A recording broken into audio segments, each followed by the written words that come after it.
কাউকে এখন ধরবে হাতে, কাউকে ধরবে পাই, বুড়ো চাচার বলবে ডেকে তুমি আমার ভাই।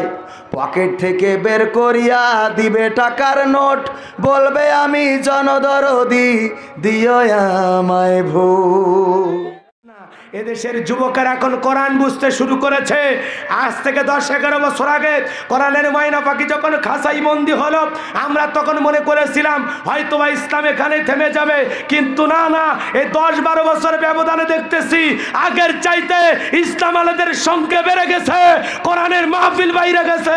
তার মানে বোঝায় আগামীর বাংলাদেশ মুসলমানের বাংলাদেশ, আগামীর বাংলাদেশ আলেমদের বাংলাদেশ, আগামীর পার্লামেন্ট হবে আল্লাহর কোরআনের পার্লামেন্ট।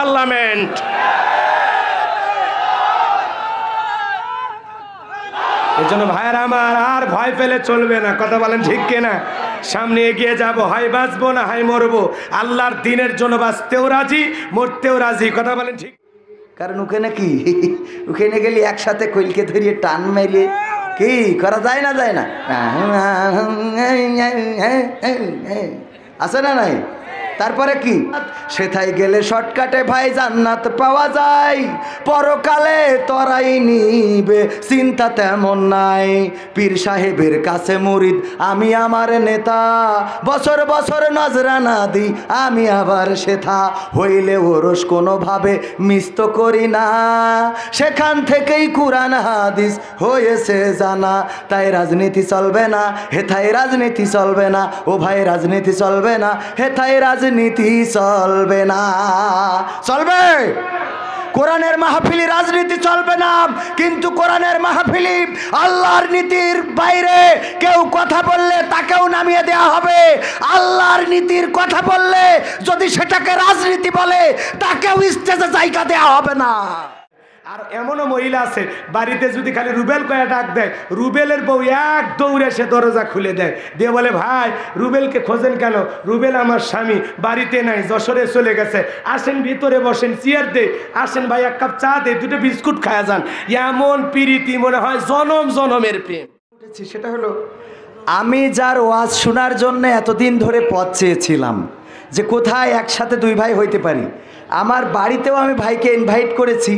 এমন একটা সময় এসেছিল যে সময় করোনার জন্য লকডাউন পড়ে গেল, ভাইয়ের আসার কথা, কিন্তু ওই সময় আমরা হুট করে সিদ্ধান্ত নিলাম, ভাইও বললেন যে এই সময় যদি যে সকল আলেমেরা একত্রিত হই, না জানি লোকজনের ভিড় জমে যেতে পারে, এবং যেটা সরকার যেটা চায় যেন গণসংযোগ গণজমায়েত এগুলো না হয়, সেই আচরণটা হয়ে গেলে তখন সমস্যা। কারণ আমি ভাই আব্দুল সালাম যুক্তিবাদী ভাই সহ আরও কিছু আলেম ওলামা একত্রিত করতে চেয়েছিলাম আমার ঠিকানার স্টুডিওতে।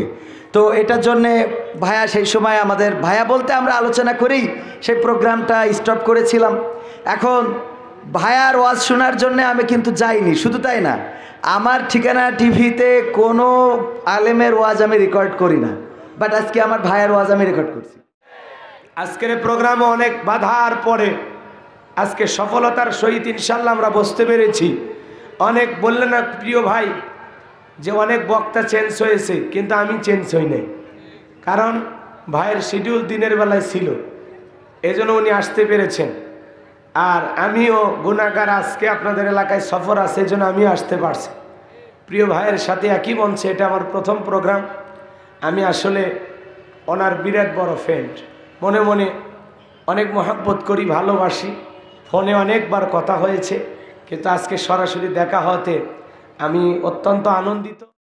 ক্যামেরা খুলি নাই, ওরে বলছে যে নাও, কারণ আমার গোলাম রাব্বানী ভাইকে খুব ভালো লাগে, সরল মানুষ, সরল সোজা মানুষ, সাদাসিধে মানুষগুলো খুব বেশি ভালো লাগে, ঠিক কিনা? যে মানুষগুলোর মধ্যে অহংকার আছে, আত্মগৌরতা আছে, আত্মগম্ভীরতা আছে, এই মানুষগুলো একটু যে কোনো মানুষেরই খারাপ লাগার কথা না, কথা না। এগের বউরাও দেখবেন পরকিয়া করে, কারণ স্বামীর সাথে একটা মন খুলে কথা কবে, তা যদি না করতে পারে, অফিসতে এসে বসে থাকবে, তা স্যার এসে বসে রয়েছে, তো ওর তো মনে চাই তুই একটা ভালো মন্দ কথা কবে, আই লাভ ইউ, আমি তোমার ভালোবাসি, কবে না, কবে না? আর আপনারাও স্ত্রীদের একটু কথা বলবেন কিনা ভালো কথা, তোমায় দেখলে মনে হয় 1000 বছর তোমার সাথে ছিল পরিচয়, বউ গো ছিল পরিচয়। এটা শোনানো যাবে না যাবে না? এই গান বউরে শোনাইলে ওরে বাবা বউ খাবে ওরে আল্লাহর ওলি।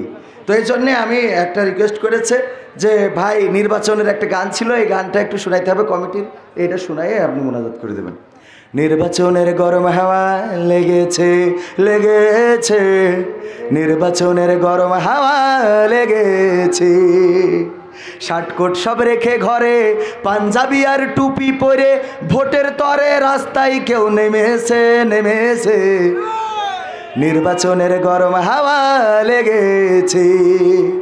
কাউকে এখন ধরবে হাতে কাউকে ধরবে পাই, বুড়ো চাচার বলবে ডেকে তুমি আমার ভাই। কয় সুমন্দির ছেলে আমি তোর ভাই ভাই কি করে হারে, তোর বাপ আমার ভাই। কয় ও চাচা সরি সরি সরি। এসব শুনে কলিম চাচা অনেকখানি রেগেছে রেগেছে, রেগে পাশনি নিয়ে তাড়া করেছে। কারণ কি? কারণ চাচা একবার কাউন্সিলে যেয়ে কইল যে আমার বোর একটা বিধবা ভাতার কার্ড দাও। তো বোর বিধবা ভাতার কার্ড দেবে কি? ও তো প্রবাসীর বউকে দিয়ে শেষ। প্রবাসীর বোর বিধবা ভাতার কার্ড দিয়েছে, জিজ্ঞেস করা হয়েছে চেয়ারম্যান সাহেব আপনি প্রবাসীর বোর বিধবা ভাতার কার্ড দিলেন কা? কয় এই তোর কোনো ধারণা আছে বিদেশে যারা থাকে ওরা একদম বিদেশে থাকা আর মরে যাওয়ার সমান কথা।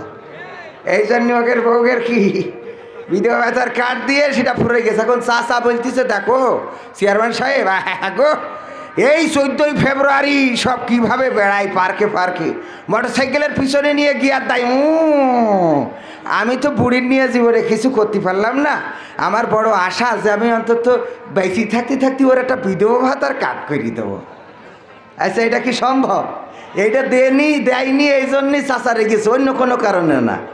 নির্বাচনের গরম হাওয়া লেগেছে, পড়বে নামাজ উজু ছাড়া কেমন ইমানদার, জানে না কোনটা কিসের নামাজ কোনটা জানাজার। ঈদুল আজহার আগের দিন টেলিভিশনে সেলির করছি, দেখ টিভিটা জুড়িয়ে দেয় একটু দেখি কালকে কটা ঈদের জামাত হবে, বুঝেছেন? হঠাৎ দেখি বলতেছে যে আগামীকাল সকাল 9টার সময় ঈদুল আজহার জানাজার নামাজ শুরু হবে। ঈদুল আজহার কেন নামাজ? আমি মনে করলাম যাক তাহলে ঠিকই আছে, মরেই গেছে মনে হয়। কারণ মরে যাবে না তো কি, সেই কই না বলে শুরু হয়েছে ঈদুল আজহা। ইসমাইল আলাইহিস সালামের কুরবানি করলেও ওখান থেকে এসে না, তাহলে এতদিন আসতে যাতে ঈদ তো বুড়ো হয়ে গেছে, বুড়ো হয়ে গেছে। আবার আসে তা পয়লা দিন আসে সৌদি আরবে, যেখানে গরম দিয়ে ভরা, আর এমনি প্রিন্স সালমান এগুলো তেমন ভালো চোখই দেখে না। তো এই জন্যে আমি চিন্তা করলাম মনে হয় সৌদি আরবে এসে গরমে হার্ট স্ট্রোক করে ঈদ মরি গেছে, কাল বাংলাদেশে জানা যায়। তাহলে ঈদ একটা মরি গেছে, বাকি কটা? আর একটা যে না জানি এর মধ্যে কবে মেরি ফেলে আল্লাহ ভালো জানে। হ্যাঁ, আবার এই যে আমি এই জন্যই বলেছি পড়বে নামাজ উজু ছাড়া কেমন ইমানদার, জানে না কোনটা কিসের নামাজ কোনটা জানাজার। এখানে জানাজা হবে, নেতারা এসে দাঁড়াই গেছে, সবাই দাঁড়াইছে, বলছে এই তাড়াতাড়ি পাটি নিয়ে আই, সিজদা দিবেন কনে মহিলার মধ্যে। তাহলে জানাজার নামাজে সিজদা করছে। আবার দেখা যায় যে ইমাম সাহেব তাকবীর বলে, প্রথম তাকবীর বলা শেষ, দ্বিতীয় তাকবীর ছানা পড়ে বলেছে আল্লাহু আকবার।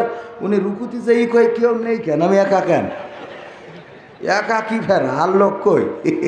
এবারে আস্তে করে উঠে দাঁড়াই, পড়বে নামাজ উজু ছাড়া কেমন ইমানদার, জানে না কোনটা কিসের নামাজ কোনটা জানাজার, দিবে সালাম পথে ঘাটে দেখলে কোন লোক, মুসলিম কিংবা হিন্দু বৌদ্ধ খ্রিস্টান হয় হোক, বসন্তেরই কোকিল ওরা এমন সাজে সেজেছে সেজেছে, নির্বাচনের গরম হাওয়া লেগেছে।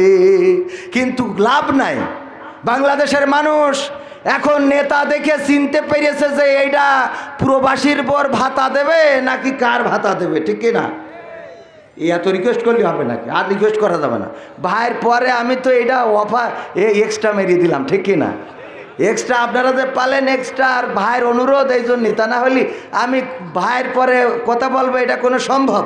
তো তারপরে আপনাদের একটু জাগার গান এখন ওয়াজ করবো কি, এই যে আমি একটা গান লিখে রাখিছি এই একদম বাস্তবতা নিয়ে বলবো।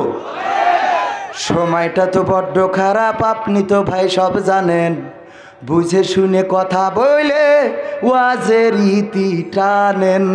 হুজুরকে কয় না সময়টা তো বড্ড খারাপ, আপনি হুজুর সব জানেন, বুঝে শুনে কথা বলে ওয়াজের ইতি টানেন। উস্কানি ফুসকানি মূলক বলবেন না কোনো কথা, এই মঞ্চে রাজনীতি করবেন না অযথা। কি আমরাও ভাই কোরআন জানি মানি মোটামুটি, ঝামেলাতে আছি এখন নিয়ে ভুটা ভুটি। মক্তবেতে শিখেছিলাম আলিফ বা তাসা, কুরআন হাদিস মোটেও জানি না এমন কিন্তু না। ও ভাই রাজনীতি চলবে না, তাই রাজনীতি চলবে না, হেথায় রাজনীতি চলবে না, ও ভাই রাজনীতি চলবে না। ও মুখ হুজুর ওয়াজ করে কত মধুর সুর, মরে গেলি কবরেতে পাবো অনেক হুর। এরা মজা আছে না নাই? ও মুখ হুজুর ওয়াজ করে কত মধুর সুর, কবরেতে গেলে পাবো ৭০,০০০ হুর। অনেক দোয়া আছে পড়লে কোটিতে সোয়াব, সারা জীবন পাপ করিলেও পেয়ে যাব মাপ। বাপ দাদারে নাজাত দিতি করেছি ৪০, আমার বেলায় ৪টা গরু সন্তানদের পোষা। আছে না নাই? আমিও ভাই কিছুটা জানি, মানি না তা না, ছোটবেলায় শিখেছিলাম আলিফ বা তাসা। ও ভাই রাজনীতি চলবে না, হেথায় রাজনীতি চলবে না, ও ভাই রাজনীতি চলবে না, হেথায় রাজনীতি চলবে না। মিলাদ করি কিয়াম করি যাই বাবার মাজারে, হয়তো একটু বিড়ি টানি গিয়েছে বাজারে। আছে না নাই? মিলাদ করি কিয়াম করি যাই বাবার মাজারে, হয়তো একটু বিড়ি টানি গিয়েছে বাজারে। ফজর নামাজ হয় না পড়া, থাকি তখন নিদে, চোখে হাত দিয়ে বলছি আমি হয় না কাজা, নামাজটা দুই দে। ফজর নামাজ না পড়লেও দুই দেখি কাজা হয় না। নিয়মিত চেষ্টা করি পড়তে জুম্মা নামাজ, হয় না পড়া সেদিন শুধু যেদিন থাকে কাজ। 3টা জুম্মা করলে কাজা মুসলিম থাকে না, এই কথাটা ভালো করে আমার আছে জানা। তাই রাজনীতি চলবে না, হেথায় রাজনীতি চলবে না, ও ভাই রাজনীতি চলবে না, হেথায় রাজনীতি চলবে না। জিহাদ মিহাদ কোথায় আছে দেখিনি কোনখানে, দরগা মাজার পীরের খানকায় আমায় বেশি টানে। আমরা কোন রাজার নীতি করি না। এই বাংলাদেশ তিতুমিরের বাংলাদেশ, এই বাংলাদেশ খান জাহানের বাংলাদেশ, এই বাংলাদেশ শাহজালালের বাংলাদেশ, এই বাংলাদেশ শাহ মাকদুমের বাংলাদেশ, এই বাংলাদেশ বঙ্গবন্ধুর বাংলাদেশ, এই বাংলাদেশ শেখ হাসিনার বাংলাদেশ। এই দেশে ইসলাম থাকবে না তো টাকলা মুরাদ থাকবে, এটা হতে পারে না। এই বাংলাদেশে ইসলাম ছিল, ইসলাম আছে, ইসলাম থাকবে। আমরা রক্ত দিয়ে যদি ভাষা আনতে পারি, রক্ত দিয়ে যদি দেশ আনতে পারি, রক্ত দিয়ে কোরআনও কায়েম আমরা করতে পারি। এই মুসলমানদের ভয় দেখায় কোনো লাভ নাই। আমি বলেছি ওমিক্রন আসছে, করোনা আসছে, যদি এটা সত্যি আসে এবং সমাজে বিপর্যয় আসে, মাহফিল বন্ধ হোক, সব কিছু বন্ধ হোক, অসুবিধা নাই।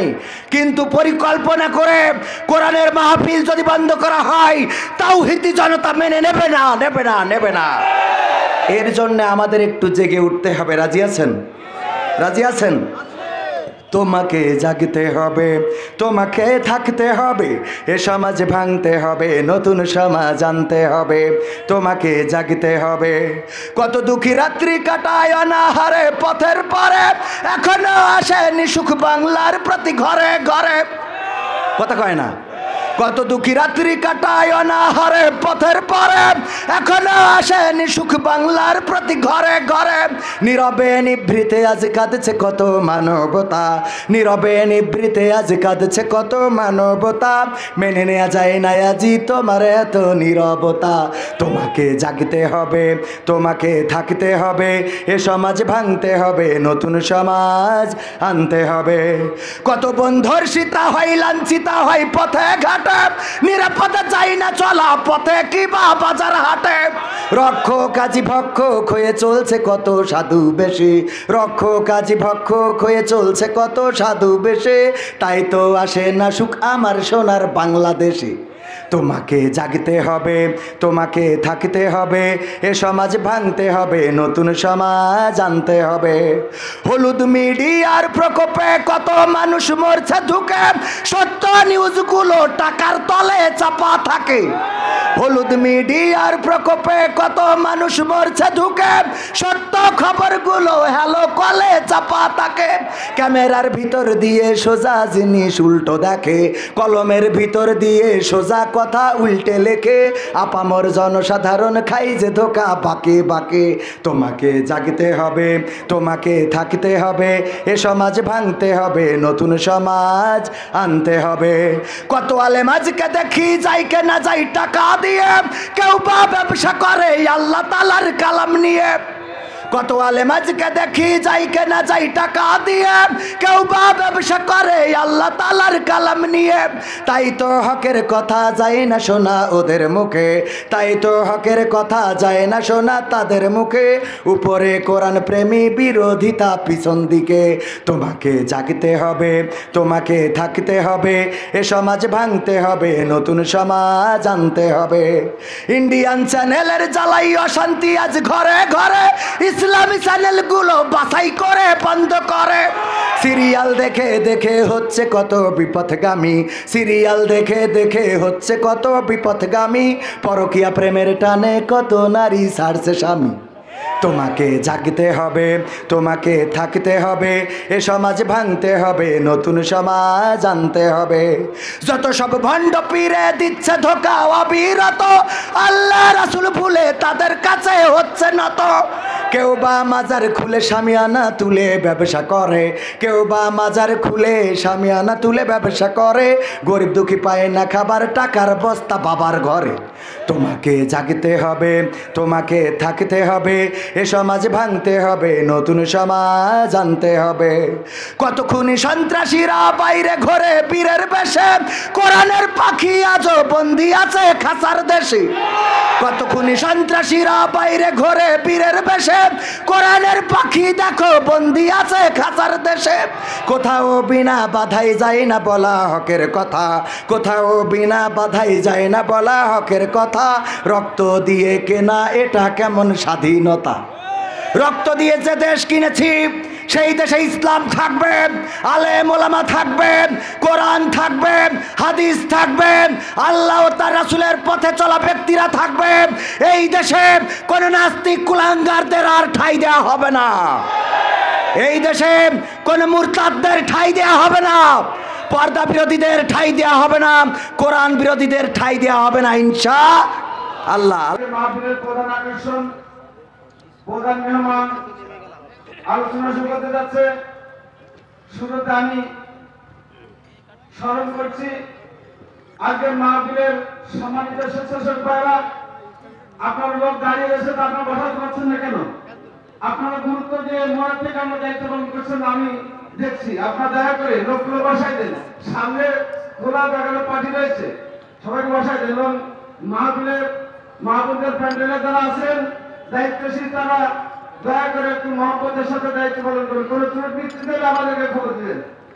এই পর্যায়ে কোরআন এবং হাদিস থেকে মূল্যবান তাফসীর নিয়ে আসছেন আজকের মাহফিলের প্রধান বক্তা, সুদূর গাইবান্ধা থেকে আগত বিশিষ্ট ইসলামী চিন্তাবিদ, প্রখ্যাত মুফাসসির কোরআন জনাব হযরত মাওলানা গোলাম রব্বানী সাহেব যুক্তিবাদী, জনাব হযরত মাওলানা গোলাম রব্বানী সাহেব যুক্তিবাদী গাইবান্ধা। আমি সম্মানিত মেহমানকে মাহফিলের পক্ষ থেকে বিনীত অনুরোধ করছি তার মূল্যবান আলোচনা পেশ করার জন্য।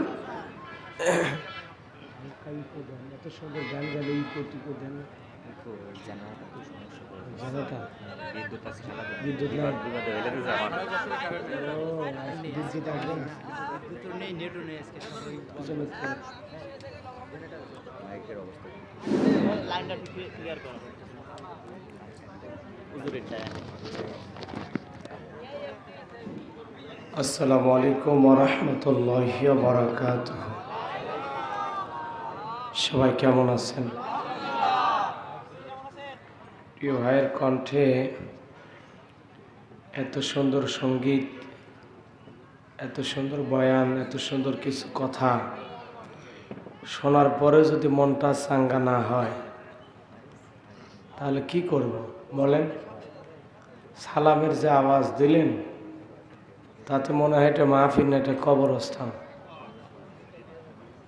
একটু কথা বলতে হবে। আর এইভাবে 14 দল 52 দল হয়ে বসলে সমস্যা। ওই পাশে আপনাদের কি, ওই পাশে আর এক বক্তা আছে নাকি? আপনারা ওখানে কেন গেছেন? মনের দুঃখে? হ্যাঁ, আসেন, এই পাশে আসেন ভাই, এদিকে আসেন, এর সামনে বসেন, আসেন সামনে আসেন। এরকম এলোমেলো করে বসলে খারাপ দেখায়। হ্যাঁ, সবাই একটু ভাই বসেন, দাঁড়ায় যারা আসছেন একটু বসে যান ভাই। বসার জায়গা আছে, যথেষ্ট পরিমাণে আছে।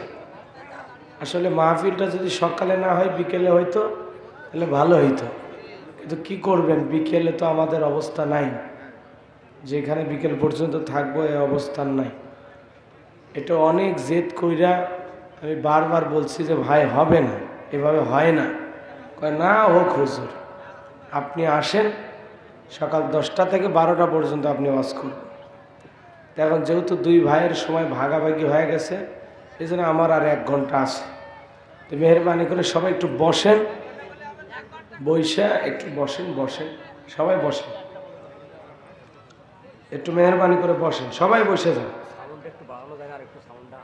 না, সাউন্ড জেনারেটর তো সমস্যা। আরেকটিবার সালাম দিচ্ছি, আশা করছি সকলে সালামের জবাব জোরে সোরে দেবেন।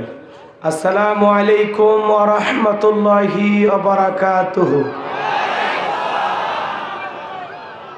ইন্নাল হামদালিল্লাহিল আকরামিল্লাযী খালাকাল ইনসানা ওয়া কাররামা ওয়া আল্লামাহু মিনাল বায়ানি মা লাম ইয়ালাম ফাসুবহানাল্লাযী লা ইহসা ইমতিনানুহু বিল লিসানি ওয়ালা বিল কলাম।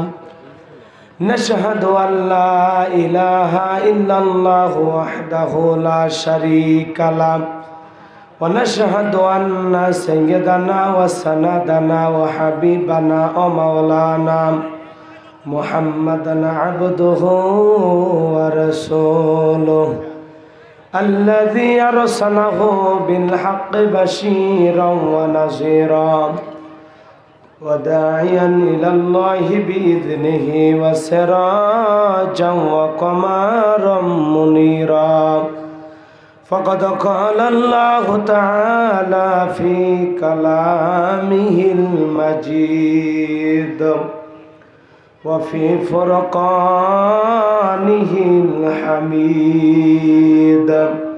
সকলে জবান ছেড়ে মুহাব্বতে আওয়াজ দিয়ে পড়ুন আউযু বিল্লাহি মিনাশ শাইতানির রাজীম বিসমিল্লাহির রাহমানির রহিম।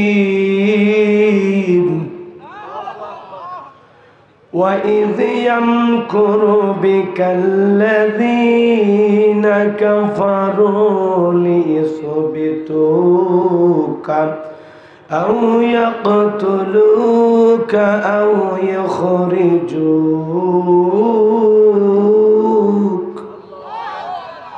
وَيَمْكُرُونَ وَيَمْكُرُ اللَّهُ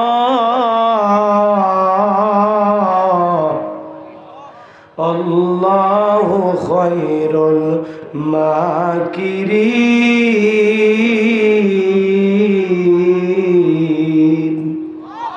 সাদাকতা ইয়া রাব্বাল আলামিন। ওয়ান আবি হুরায়রা রাদিয়াল্লাহু তাআলা আনহু قال قال رسول الله صلى الله عليه وسلم الدنيا سجن المؤمن وجنة الكافر رواه مسلم।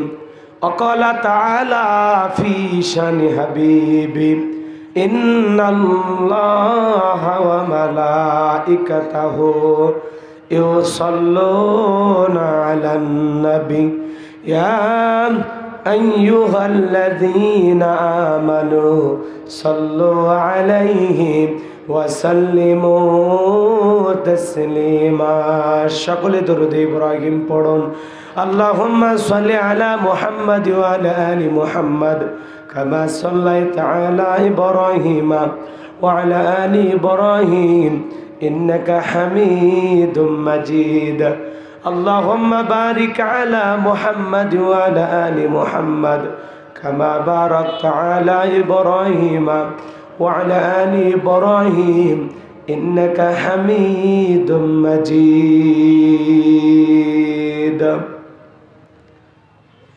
الحمد لله ঐতিহ্যবাহী যশোর জেলার ঘোড়াগাছা যুব সমাজের উদ্যোগে অষ্টম বার্ষিক তাফসীরুল কোরআন মাহফিল ও ইসলামী সাংস্কৃতিক অনুষ্ঠান আজকের প্রোগ্রামের সম্মানিত সুযোগ্য অনারেবল প্রেসিডেন্ট বিশিষ্ট আলেম দ্বীন মুফাসসির কোরআন মাওলানা জিয়াউর রহমান সাহেব মুহাদ্দিস রাজারহাট মাদ্রাসা যশোর আল্লাহ পাক তার গোলামকে হায়াতে তয়্যবা সেহতি কুল্লিয়া দান করুন সকলে বলুন আমিন আজকের প্রোগ্রামের সম্মানিত অতিথি বিশিষ্ট রাজনীতিবিদ সমাজসেবক জনাব মেহেদি হাসান মিন্টু সাহেব আল্লাহ পাক তার গোলামকে হায়াতে তয়্যবা সেহতি কুল্লিয়া দান করুন সকলে বলুন আমিন আজকের প্রোগ্রামের অন্যান্য অতিথিবৃন্দ কথা বলে ধন্য করেছেন সম্মানিত উলামা ইকরাম আমার পূর্বে যিনি কথা বললেন যিনি আজকে ইসলামী সঙ্গীত পরিবেশনায় আপনাদেরকে মুগ্ধ করলেন সারা পৃথিবীর মানুষ যাকে চেনেন এবং জানেন যার কথাগুলো থেকে আমরা অপসংস্কৃতি থেকে বিদেশিদের ধ্বংস করা সংস্কৃতি থেকে যার কিছু আলোচনা নাটক ইসলামী সঙ্গীত আমাদেরকে মুগ্ধ করে এবং যেখান থেকে আমরা অনেক কিছু শিক্ষা নিতে পারি আমার প্রিয় ভাই বিশিষ্ট সঙ্গীত শিল্পী জনাব কবির বিন সামাদ সাহেব অত্যন্ত চমৎকার কিছু সঙ্গীত তেলাওয়াত সঙ্গীত পরিবেশন করেছেন পাশাপাশি কোরআন এবং সুন্নাহর আলোকে কিছু কথাও বলেছেন বাস্তবমুখী কিছু আলোচনা করেছেন আমরা দোয়া করি আল্লাহ পাক প্রিয় ভাইয়ের কণ্ঠকে সারা বিশ্বের জন্য কবুল করুন সকলে বলুন আমিন প্রিয় ভাইকে আল্লাহ পাক সুস্থতার নিয়ামত দিয়ে তার কণ্ঠকে সব সময় ভালো রাখুন সকলে বলুন আমিন আসলে হালাল বিনোদন বলতে যা বোঝায় আমরা তাদের মাধ্যমে পাই কি সুন্দর কিছু কথা তিনি বিভিন্ন সমস্যা যখন বাংলাদেশে হয় সেটা যে কোনো হোক ক্রিকেটার হোক নায়িকা হোক গায়িকা হোক নেতা হোক কাউকে ফোন করতে তিনি ভয় পান না আল্লাহ একবার বলেন সে যত বড় মানুষ হোক যখনই দেখেন সমস্যা উনি সাথে সাথে এই হ্যালো বইলে উনি কিছু গুরুত্বপূর্ণ 5-6 মিনিটের ফোন কলের ভিতরে দেখবেন সবই আছে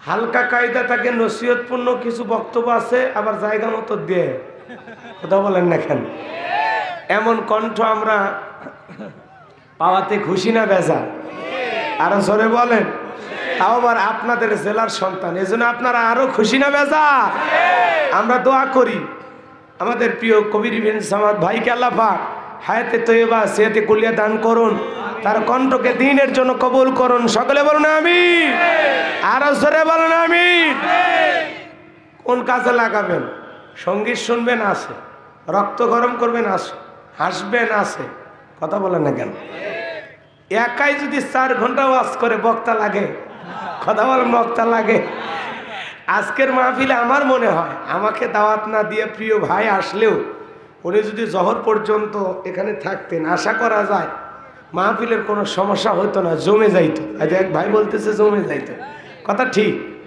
কারণ সবই আছে তো। ওনাকে যদি বলেন ভাই 2 ঘন্টা খালি ওয়াজ করলে কোরআন হাদিস থেকে, অনেক শিক্ষিত মানুষ জ্ঞানীগুণী মানুষ তাও পারবেন ইনশাআল্লাহ।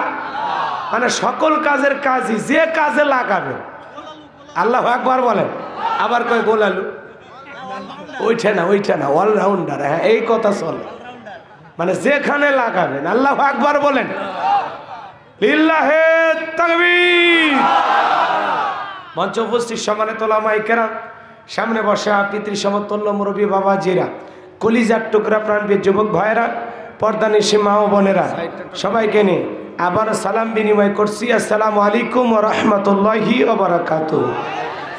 শুকরিয়া সেই মহান মালিকের দরবারে জেলা পাক সুবহানাহু ওয়া তাআলা সকালবেলার সকল কর্মব্যস্ততাকে পিছনে ফেলে শুধুমাত্র কেবলমাত্র কোরআনুল কারীমের মোহাব্বতে আজকের প্রোগ্রামে আসার বসার সুযোগ করে দিলেন।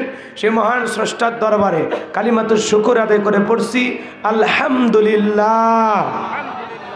লক্ষ্য করে দরুদ সালাম মানবতার শ্রেষ্ঠ বন্ধু বিশ্বনবী বিশ্বনেতা জেনবে আইকেমে জাহিলিয়াতের যুগ আগমন করে অসভ্য মানুষগুলোকে সভ্য বানিয়েছেন, অভদ্র মানুষগুলোকে ভদ্র বানিয়েছেন। কোরআন নামের সংবিধান দিয়া কোরআনের রাজ কায়েম করে সোনালী যুগ উপহার দিয়া মদিনার পাক ভূমিতে শায়িত আছেন সে রাসূলের প্রতি কলিজা ভরা মহব্বত নিয়ে পড়ছি দরুদ সালাম। সকলেই পড়ুন সাল্লাল্লাহু আলাইহি ওয়াসাল্লাম। সম্মানিত ভাইরা, আজকের মাহফিলে আসতে পেরে বসতে পেরে আপনারা খুশি না বেজা? কারা কারা বেজার 2 হাত তুলে দেখান তো দেখে। ওই যে দেখেন বেজার কি, মন কি মাহফিলে আছে না অন্য কোথাও? ঝোঁকে তাহলে সব জায়গায় হাত উঠাইলে হবে। এই জন্য আমাদের এবার বলা হয় হুজুকিয়া বাঙালি, যাই কয় আই রে সেই দিকে যাই রে, বোঝা সোজা নাই রে, লাঠি পিটা খাই রে, মার খাওয়ার পরে হুশ হয়, তাই না? আজকের প্রোগ্রামে আসতে পেরে বসতে পেরে কারা কারা খুশি, মুখে নিয়ে হাসি আওয়াজ দেবে বেশি। আল্লাহ নামের এমন একটি স্লোগান দেবেন, এলাকায় যদি কোনো ইসলাম বিরোধী উই পোকা সার পোকা তেলা পোকা থাকে তাদের কলিজায় যেন ভূমিকম্প সৃষ্টি হয় এমন আওয়াজ তুলতে রাজি আছেন যারা? বীর মুসলমানের মতো 2টি হাত টান টান করে তুলে দেখান তো তারা। লিল্লাহে তাকবীর, লিল্লাহে তাকবীর। আল কোরআনের আলো, আল হাদিসের আলো, দুনিয়ার মুসলিম, আমার নেতা তোমার নেতা। লিল্লাহে তাকবীর। আল কোরআনের আলো, আল হাদিসের আলো, দুর্নীতির আলো। হাতটা এভাবে নাড়া দেন তো, মাশাআল্লাহ মারহাবা। আসতে কারণ আঁকে যেন না লাগে, হাতটা নামান। অনেকে ঝোঁকে তালে বলেই ফেলেছেন দুর্নীতির আলো ঘরে ঘরে যান। বাংলাদেশের দুর্নীতি দমন কমিশন আছে না নাই? এরপরে দুর্নীতি কমেছে নাকি ডিজিটাল কায়দায় বেড়েই চলেছে? দিন যত করাচ্ছে দুর্নীতির পাল্লা তত ভারী হচ্ছে, কথা বলেন ঠিক কিনা? আমরা চাই আমাদের প্রিয় মাতৃভূমি বাংলাদেশ দুর্নীতি মুক্ত, আল্লাহ কবুল করুন, ছিল বলেন আমিন। আমরা চাই আমাদের প্রিয় মাতৃভূমি বাংলাদেশ মাদক মুক্ত, আল্লাহ কবুল করুন, ছিল বলেন আমিন।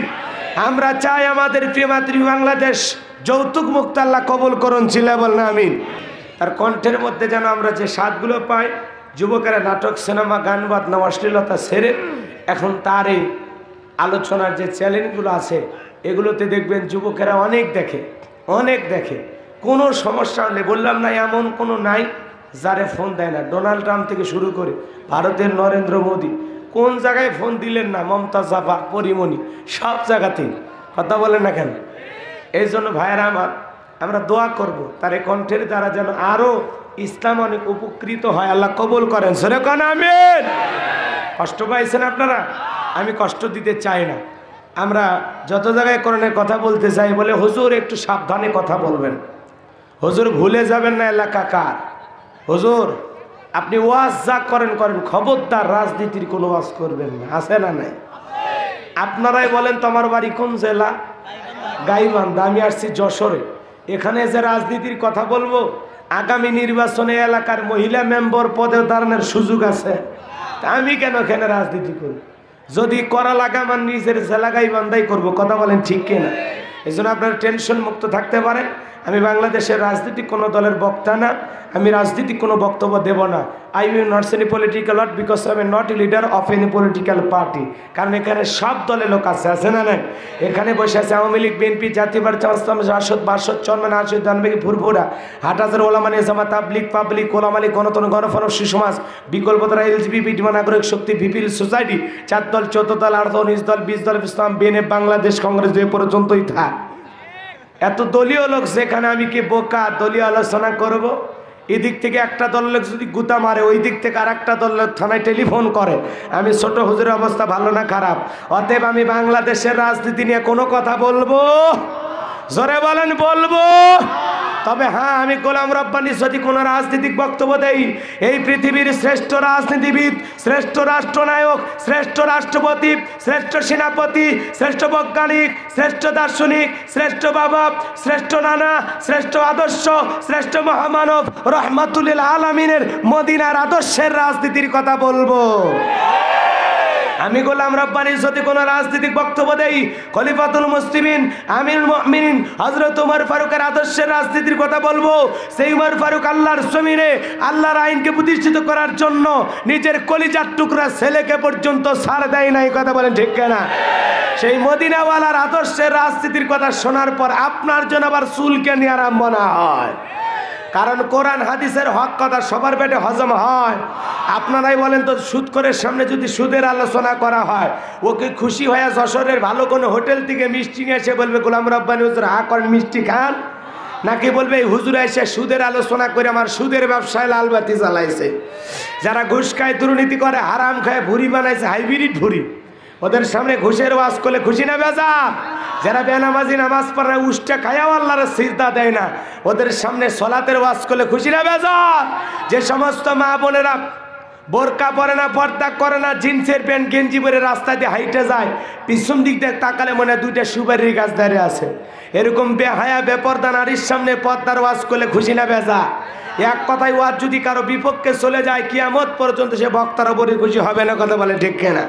সম্মানিত ভাইয়েরা আমার, এই জন্য আজকের আলোচনা সভাপতি স্যারের মতো হবে না, প্রধান অতিথির মতো হবে না, মাহফিল কমিটির মতো হবে না, গোলাম রব্বানির মতো হবে না। আল্লাহর কোরআন যা বলবে গোলাম রব্বানি তাই বলবে। এতে কে খুশি কে বেজার ওইটা দেখার সময় নাই। কথা বলেন ঠিক কিনা? যুগে যুগে নবী রাসূলেরা ইসলামের প্রচার প্রসার করেছেন, কাফের বেঈমানরা জায়গা তৈরি করে দেন নাই। আল্লাহর পয়গাম্বররা জায়গা তৈরি করে দ্বীনের প্রচার প্রসার করে গেছেন। কথা বলেন ঠিক না? আর সেই দ্বীনের প্রচার প্রসার করতে গিয়ে যুগে যুগে নবী রাসূলরা মার খেয়েছেন, আঘাতপ্রাপ্ত হয়েছেন, জালেমেরা জমিন থেকে বিদায় করে দিয়েছেন। আল্লাহর জমিনে কোরআনের সোনালী সমাজ কায়েম করতে গিয়ে বিশ্বনবী রক্ত দিয়েছেন, জীবন দিয়েছেন, সাহাবায়ে কিরাম রক্ত দিয়েছেন, জীবন দিয়েছেন। সেই কোরআনের সমাজ কায়েম করার জন্য যদি নবীদের মতো রক্ত দেওয়া লাগে, সাহাবায়ে কিরামদের মতো রক্ত দেওয়া লাগে, কারা কারা আল্লাহর জমিনে আল্লাহর দ্বীন কায়েম করার জন্য, কোরআনের সমাজ কায়েম করার জন্য, ইসলাম নামক সূর্যটাকে উদয় করার জন্য, আল্লাহর জমিনে কালেমার পতাকাকে উঁচু করে ধরে রাখার জন্য প্রয়োজনে বুকের তাজা রক্ত দিতে রাজি, দুহাত তুলে আল্লাহকে একবার দেখান।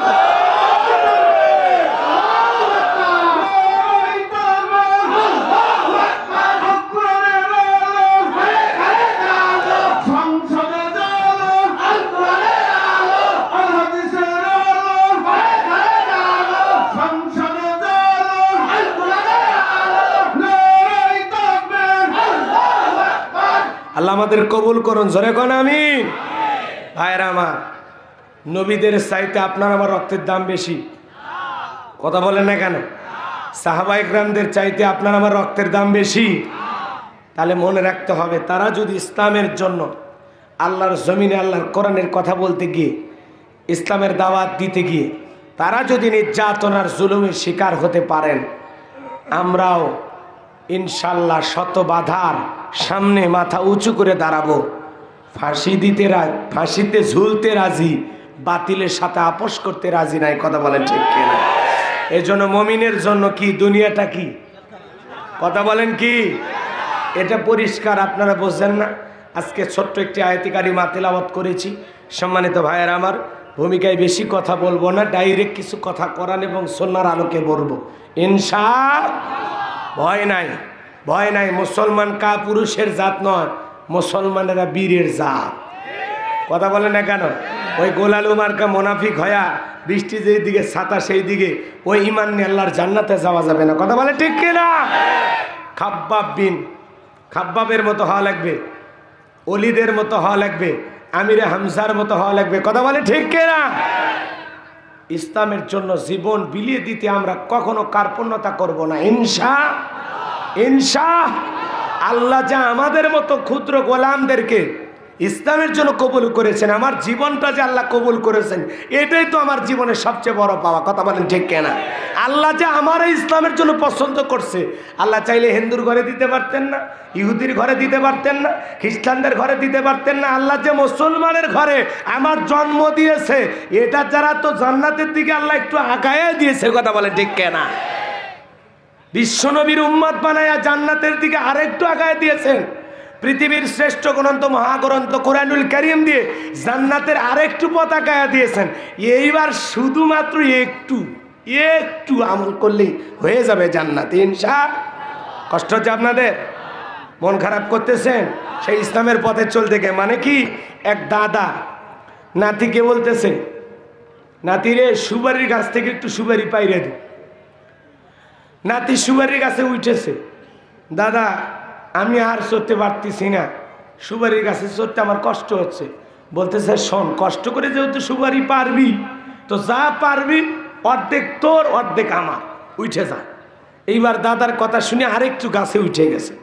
গাছে ওঠার পরে বলতেছে, দাদা কেন যেন হাত পা কাঁপাকাঁপি করে, আমি দেখতেছি হালকা সিলেও গেছে। বেটা সুপারির ভাগ নিবি, একটু কষ্ট করবি না? আচ্ছা ঠিক আছে, যা পারবি কয়েকটা আমার দেশ, বাকি সব তুই নিয়ে নিস। এই কথা শুনে আর একটু উঠেছে। কথা বোঝেন না? আর একটু উঠে বলতেছে, দাদা আমি পায়ের দিক তাকায় দেখতেছি ছেলা জায়গাগুলো দিয়ে একটু রক্ত বের হয়েছে, আমি আর পারবো না, আমি নিচের দিকে নামে গেলাম। তখন বলতেছে, শোন, কষ্ট করে যখন উঠেছিস আর একটু গেলেই তো সুপারি পারতে পারবি, যা পারবি সব তোর, আমার দেয়া লাগবে না। কথা কি বুঝতে পারছেন? আপনারাই বলেন তো, আপনারাই বলেন, আর একটু হাত বাড়ালে সে কী পাবে? সুপারি ধরতে পারবে।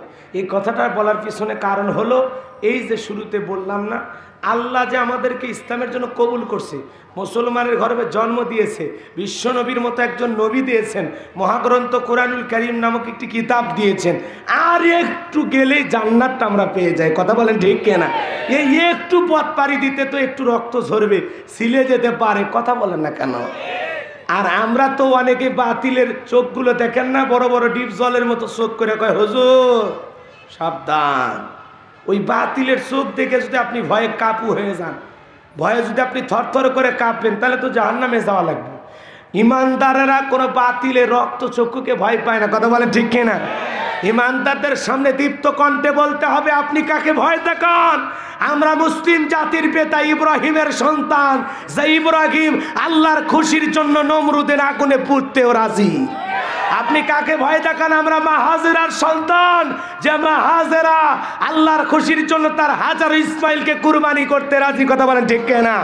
আপনি কাকে ভয় দেখান? আমরা ইসমাইলের ভাই, যে ইসমাইল আল্লাহর খুশির জন্য সুরের নিচে জবাই হইতেও রাজি। কথা বলেন ঠিক কিনা? এই জন্য ইসলাম মানতে গিয়ে, ইসলামের পথে চলতে গিয়ে শত আঘাত, নির্যাতন, জুলুমের ওপরে ইস্তেকামত থেকে, অবিচল অটল থেকে বাতিলের সামনে মাথা উঁচু করে টিকে থাকতে হবে। কথা বলেন ঠিক কিনা? পুরুষের মতো ম্যাও ম্যাও করে 500 বছর বাঁচার দরকার নাই, সিংহের মতো গর্জন দিয়ে ইসলামের পথে 1 বছর টিকে থাকলেই যথেষ্ট। কথা বলেন ঠিক কিনা? সম্মানিত ভাইয়েরা আমার, আমি একটি আয়াত কারিমা তিলাওয়াত করেছি পবিত্র কোরআনুল কারীমের 8 নম্বর সূরা, সূরাটির নাম আনফাল। মোট আয়াত আছে 75টি, রুকু আছে 10টি। বিশ্বনবীর মদিনার জিন্দেগিতে এই সূরাটি নাজিল হয়েছেন। আমি একটি আয়াত কারিমা, আয়াতের নাম্বার হলো 30। কত নাম্বার? আমার আলোচনার বিষয় হলো ষড়যন্ত্র। আলোচনার বিষয় কি? ষড়যন্ত্র। আজ থেকে 1450 বছর আগে বিশ্বনবীর বিরুদ্ধে ষড়যন্ত্র করেছিল কারা? আজও পৃথিবীতে কারা ইসলামের বিরুদ্ধে ষড়যন্ত্র করে? এর সামান্য কিছু কথা আপনাদের সামনে অল্প সময় তুলে ধরবো ইনশাআল্লাহ। কোরআন থেকে কথা বলা এবং শোনার দরকার আছে না নাই? আল্লাহ রসুল বলেন মান ক্বালা বিহি সাদাকা, যে কোরআন থেকে কথা বলে সে সত্য কথা বলে। আল্লাহু আকবার বলেন। কারণ কোরআনের মধ্যে কোনো ভেজাল নাই, মিথ্যা ধোঁকা নাই। থাকবে কি করে? কিতাবটি নাজিল করেছেন কি? আরো জোরে বলেন কে? আল্লাহ পাক সুবহানাহু ওয়া তাআলা এই কিতাবের দ্বিতীয় সূরার দ্বিতীয় আয়াতে পরিষ্কারভাবে বলেছেন যালিকাল কিতাবু লা রাইবা ফি, এই কিতাবের মধ্যে কোনো সন্দেহ নাই, কোনো সংশয় নাই, কোনো মিথ্যা নাই, কোনো ধোঁকা নাই। There is no doubt. বলুন আল্লাহু আকবার। হুদাল লিল মুত্তাকিন, মুত্তাকি বান্দাদের জন্য গাইডলাইন হিসাবে, পথ প্রদর্শক হিসাবে আল্লাহ পাক এই মহাগ্রন্থ কোরআনুল কারীম আমাদের উপরে নাজিল করেছেন। বলেন আল্লাহু আকবার। সেই কিতাবের কথা আমি বলবো। কোরআনের কথা শুনলে আপনার আমার লাভ না লস? উপকার না ক্ষতি? জোরে বলেন উপকার না ক্ষতি? আল্লাহ রাব্বুল আলামিন বলেন ওয়াযাক্কির ফাইন্না যিকরা তানফাউল মুমিনিন, সূরা জারিয়ার 55 নম্বর আয়াত। আল্লাহ পাক ডেকে বলেন যারা আমার মুমিন বান্দা তাদের সামনে যদি কোরআন দিয়ে ওয়াজ করা হয়, কোরআন থেকে উপদেশ দেওয়া হয়, এই কথাগুলো আমার মুমিন বান্দাদের উপকারে আসবে। কোন সুবহানাল্লাহ, সুবহানাল্লাহ। সেই কোরআন দিয়ে আমি কথা বলবো, শুনবেন না বাড়ি যাবেন? কষ্ট হবে, কষ্ট হবে। জবান ছেড়ে সবাই বলুন আউযু বিল্লাহি মিনাশ শাইতানির রাজিম, বিসমিল্লাহির রাহমানির রাহিম। বিতাড়িত মুদ্দাত শয়তানের কাছ থেকে আল্লাহর কাছে আশ্রয় প্রার্থনা চাচ্ছি। পরম করুণাময় সিমদয়ালু আল্লাহর নামে শুরু করছি। সূরা আনফাল আয়াত নাম্বার 30। আয়াত নাম্বার কত? আল্লাহ রাব্বুল আলামিন বলেন وَإِذْ يَمْكُرُ بِكَ الَّذِينَ كَفَرُوا لِيُثْبِتُوكَ أَوْ يَقْتُلُوكَ أَوْ يُخْرِجُوكَ وَيَمْكُرُونَ وَيَمْكُرُ اللَّهُ وَاللَّهُ خَيْرُ الْمَاكِرِينَ।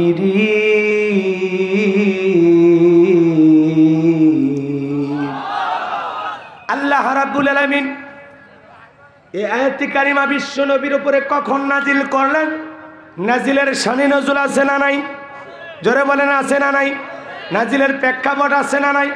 আপনার আমার প্রিয় নবী মুহাম্মদ রাসূলুল্লাহ সাল্লাল্লাহু আলাইহি সাল্লাম যখন দ্বীনের প্রচার প্রসার করতে লাগলেন, 40 বছর পর্যন্ত কাফেররা তাকে উপাধি দিয়েছিলেন আলামিন আল সাদিক।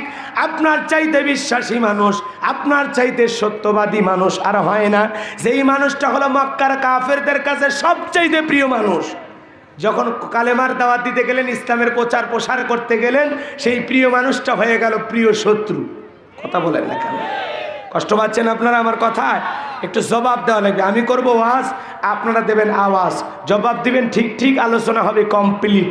শ্রোতাদের স্পিরিটেই বক্তার বারে হিট। আর যদি আওয়াজ না দেন, হুজুর শীতের দিনে যে ঠান্ডা লাগছে, বউ আসতেই দিবে না, জোর করে আসলাম, তাহলে তো আরো সমস্যা। একটু আওয়াজ দেওয়া লাগবে। কষ্ট হচ্ছে আপনাদের? দিনের বেলায় ভয় আছে নাকি? ভয় আছে? ভয় পান? চলেন একটু সামনের দিকে যাই, কষ্ট যেন না হয়। খুব অল্প সময় 2 ঘন্টার ওয়াজ যেন 1 ঘন্টায় করা যায়, এই জন্য গেট লক গাড়ির মতো খুব স্পিরিটে চালান লাগবে। কথাকে বোঝা গেলে এর জন্য সহযোগিতার একটু খালি কথা বলে সহযোগিতা করবেন। পারবেন তো ইনশাআল্লাহ? ইলাহে তাকবীর। বাজান গো আমার, হৃদয়নকার পেতে কথাগুলো শুনবেন। আমার নবীজি, বিশ্ব নবী যখন ইসলামের প্রচার প্রসার করতে লাগলেন, কাফের বেঈমান তখন নানামুখী ষড়যন্ত্র করলো। তারা প্রথমে মানুষজনের কাছে একটা কথা সরাইয়া দিল, ওয়াকালাল্লাযিনা কাফারু লা তাসমাউ লিহাযাল কোরআন ওয়ালগাউ ফিহি লাআল্লাকুম তাগলিবুন। কাফেরদের প্রথম স্লোগান, মুহাম্মাদের কোরআন তোমরা শুনো না। যেখানে মুহাম্মদ কোরআনের আলোচনা করবে, কোরআনের প্রচার প্রসার করবে, সেখানে হট্টগোল সৃষ্টি করো, তালি বাজাও, শীষ দাও, যে কোনো ভাবে হোক কোরআনের কথাগুলো বন্ধ করে দাও। যদি বন্ধ করতে পারো, আমরা কাফিরা বিজয়ী হব। জোরে কন্যা উযুবিল্লাহ। তাহলে কোরআন শোনো না, কোরআনের আয়োজন করো না, কোরআনের কথা বলো না, এই স্লোগান মুসলমানের না কাফেরের? এ আরো জোরে কর। কথা বোঝেন নাই মনে হয়? আজও পৃথিবীতে দেখবেন আলহাজ, ত্রিপল হাজি, এরপরে মাহফিলের অনুমতি নিতে গেলে বলে না এখন তো করোনার প্রকট বৃদ্ধি পেয়েছে, ওমিক্রন এসেছে, এখন ওয়াজ নসিহত, গণজামায়াত, নিষিদ্ধ, এগুলো করা ঠিক হবে না। কথা কন না কে? নামাজ, জানাজার নামাজ, জুমার নামাজ, ঈদের নামাজ, এদের ধর্মীয় ওয়াজ মাহফিল, এগুলো নিয়ে আমাদের সমাজে এক ধরনের মানুষের চুলকানি আসে না। এবার যান, মনে রাখবেন, মনে রাখবেন, ইসলাম আলাদের ওপর নির্যাতন জুলুম যত বাড়বে, ইসলাম তত সামনের দিয়ে এগিয়ে যাবে। জুলুম আর নির্যাতন করে ইসলামকে শেষ করা যায় না। কথা বলেন না কেন? মুসলমানেরা হলো মৌচাকের মতো, ঢেল দেবেন, পানিতে ডুবলে ওখানে যায় শুল ফুটাই দেবে। কথা কোন ঠিক কিনা? বাঁচার কোনো অপশন নাই। পৃথিবীর জালেমেরা যুগে যুগে ইসলামের বিরুদ্ধে নানামুখী ষড়যন্ত্র হাতে নিয়েছিল, সফল হতে পারেনি। আজও পৃথিবীতে যারা ইসলামের বিরুদ্ধে ষড়যন্ত্র করে, ওরাও সফল হতে পারবে না। কথা বলেন ঠিক কিনা? আজকে আপনার 20 দিন 25 দিন গান হবে বাণিজ্য মেলার নামে, যাত্রার প্যান্ডেলে রাত 12টার পরে নর্তকীর গায়ে একটা সুতার কাপড় থাকে না, ওখানে 100 ফুট টিপর জারি হয় না। যারা বাংলার ভূখণ্ডে তাফসিরুল কোরআন মাহফিলে, ওয়াজ মাহফিলে 100 ফুট টিপর জারি করে কোরআনের আয়োজন বন্ধ করে দেয়, আমার বিশ্বাস ওদের জন্ম মুসলমানের রক্ত দিয়ে হয়েছে কিনা সন্দেহ আছে। কথা বলেন ঠিক কিনা?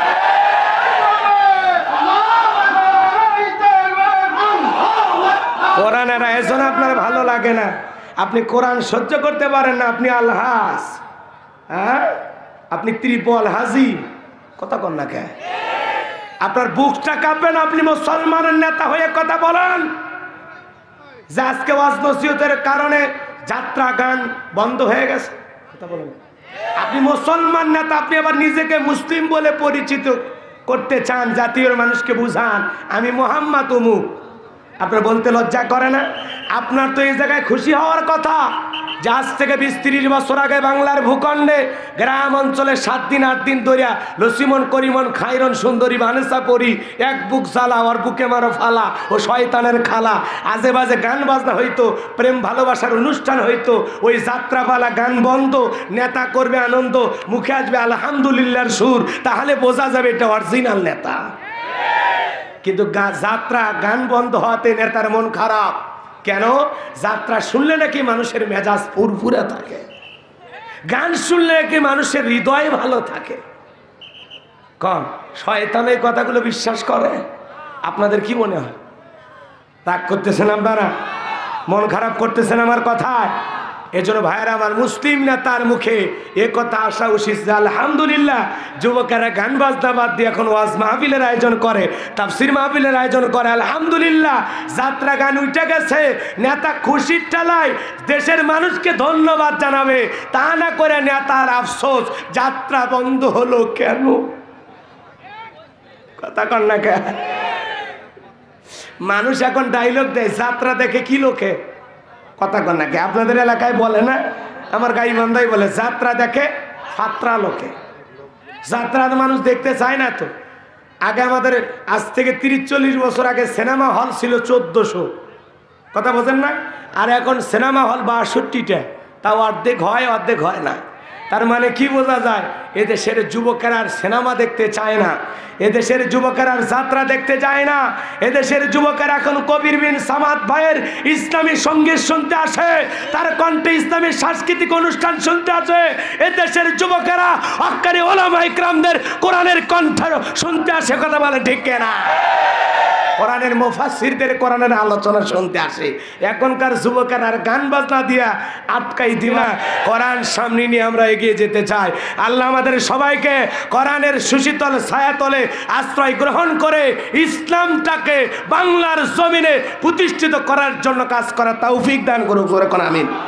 আরো চিল্লায় বলেন আমিন। হৃদয়ের কান পেতে কথাগুলো শোনেন বাজান। আমি যে কথা বলতে চাচ্ছিলাম, নবীজি যখন দাওয়াত দিতে লাগলেন, প্রচার প্রসার করতে লাগলেন, কাফেরা প্রথমে বলল কোরআন শ্রবণ করো না। এরপরে জানেন কি করলো? আবু জেহেল, উতবা, সাইবা, বিভিন্ন দেশ থেকে যারা মানুষগুলো আসে মক্কা নগরীতে, তাদের তাঁবুতে তাঁবুতে যা বলে, শোনো এলাকা একটা নতুন পাগলের আমদানি হয়েছে, খবরদার পাগলের কাছে যাইবা না। কথা কন না কে? কারে পাগল বলে? কারে পাগল বলে? পৃথিবীর শ্রেষ্ঠ ভদ্র নম্র বিনয়ী, যার চরিত্রের সার্টিফিকেট আল্লাহ দিয়ে বলেন ওয়া ইন্নাকা লাআলা খুলুকিন আযীম। নবী গো, আপনি হলেন পুত পবিত্র মহান চরিত্রের অধিকারী। আজিম আরবিতে এমন একটি শব্দ যার গভীরতা মাপা যায় না। এত সম্মান আল্লাহ যেই নবীকে দিলেন, তারে আবু জেহেল বানাইতেছে পাগল। জোরে কন্যা ওযুবিল্লাহ। মক্কার তাবুতে তাবুতে যা যখন মানুষের কাছে কাছে প্রচার করতে লাগলো, এ এলাকায় একটা পাগল আসছে, পাগলের কাছে যাইবা না, পাগলের কাছে যাবি পাগল হবি, বুঝবি শেষে। নানানভাবে বুঝাইলো। আর ওই সমস্ত মানুষগুলো চিন্তা করলো, পাগল যদি হয় এই গোত্রী লিডার এলাকার বড় বড় নেতা, এরা কেন খেপছে? তার মানে এটা পাগল না, এটা অসাধারণ পাগল। কথা বলেন ঠিক কিনা? যে কোনো মানুষকে যখন বলা হয় এই জিনিস করবা না, এই দিকে যাবা না, ওই দিকে মানুষের আকর্ষণ বাড়ে। কথা বলেন না কেন? বাজান গো আমার, যখন বলে পাগলের কাছে যাইবা না, ওরা চিন্তা করে কি ব্যাপার, পাগলে যদি হয় দেশের এত বড় বড় নেতারা কেন এগুলো প্রচার করে? তার মানে বুঝলে রাখবেন বাজার, অপপ্রচারও এক সময় ইসলামের প্রচারে কাজে লাগে। কথা বলেন না কেন? এইবার পাগল, ওরা বলতে সেই পাগল না দেখে আমরা যাব না।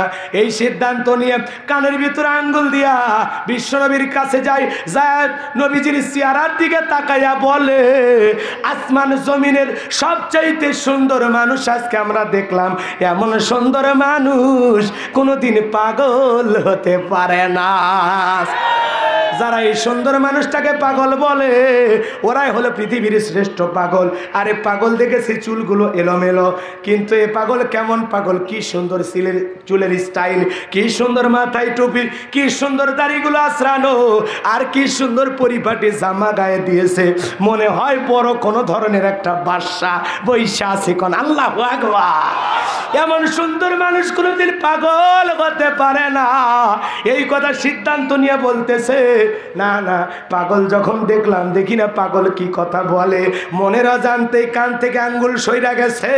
নবীজির কণ্ঠে কুরআনুল কারীম তিলাওয়াত শোনার পর ওরা বলতেছে, এটা কোনো কবির কবিতা নয়, এটা কোনো জাদুকরের জাদু নয়, নিঃসন্দেহে এটা ঐশী গ্রন্থ কুরআনুল কারীম। তারা বুঝতে পেরেছে এটা স্রষ্টার সৃষ্টি। এমন কথা কোনো জাদুকর এবং কোনো কবির মুখ দিয়ে আসতে পারে না। নিঃসন্দেহে এই কথার ভিতরে আলাদা একটা শক্তি আছে।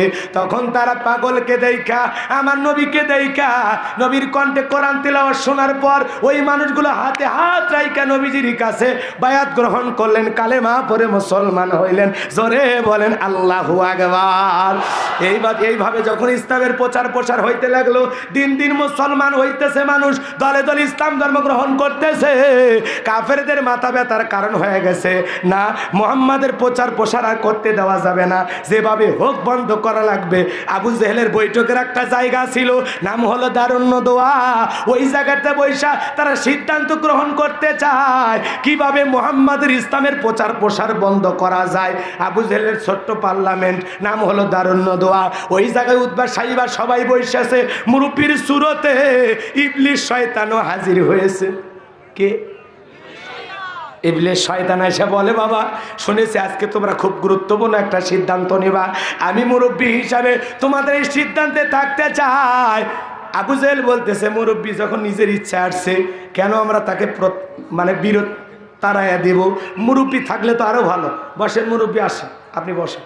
এইবার মুরব্বীরে বসায়া দিয়েছে, দিয়ে আবু জেহেল উতবা সাইবা সবাই মিলে সিদ্ধান্ত নিতে চায় কিভাবে মুহাম্মাদের ইসলামের প্রচার বন্ধ করা যায়। এই সিদ্ধান্ত তারা নেবে বাজান গো আমার। এইবার শয়তানকে বসাইয়া নিয়া আবু জেহেল উতবা সাইবা সবাই বলতেছে, তোমরাই বলো মুহাম্মাদকে কিভাবে দমানো যায়, কিভাবে থামানো যায়। একদল বলতেছে, আমাদের মনে হয় মুহাম্মাদকে জেলে বন্দি করা দরকার। নাউজুবিল্লাহ। আমার নবীকে কেন বন্দি করবে? অপরাধ কি? অপরাধ কি?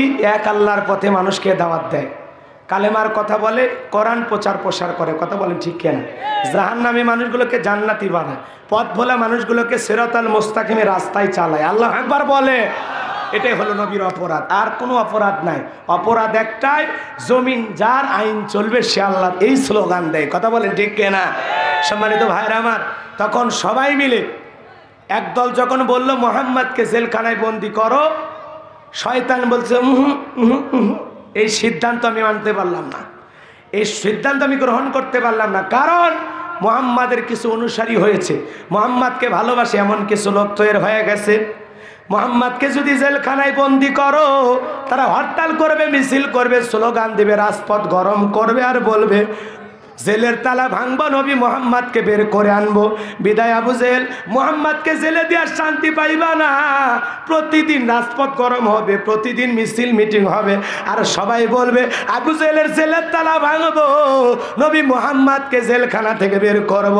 আর যদি জেলখানায় দাও, ওখানে চোর বাটপাট ঢাকার সন্ত্রাস চাঁদাবাজার ক্যাডার মাস্তান যারা আছে, ওদের কাছে কালেমার দাওয়াত দিয়ে ইসলামের প্রচার প্রসার কইরা ওই কালো মানুষগুলোকে, ওই পথ মানুষগুলোকে, ওই চোর ডাকাতগুলোকে জেলখানাতে দাওয়াত দিয়া তাদেরকে ইসলামের পথে আনবে।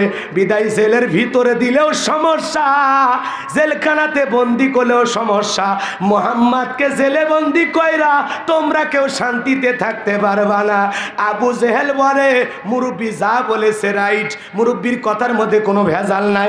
নবী মুহাম্মাদকে জেলখানায় দিয়া অত দিন টাইম নাই, কথা কোনো এত লম্বা টাইম দেওয়া যাবে না, জেলখানায় দিয়ে দরকার নেই।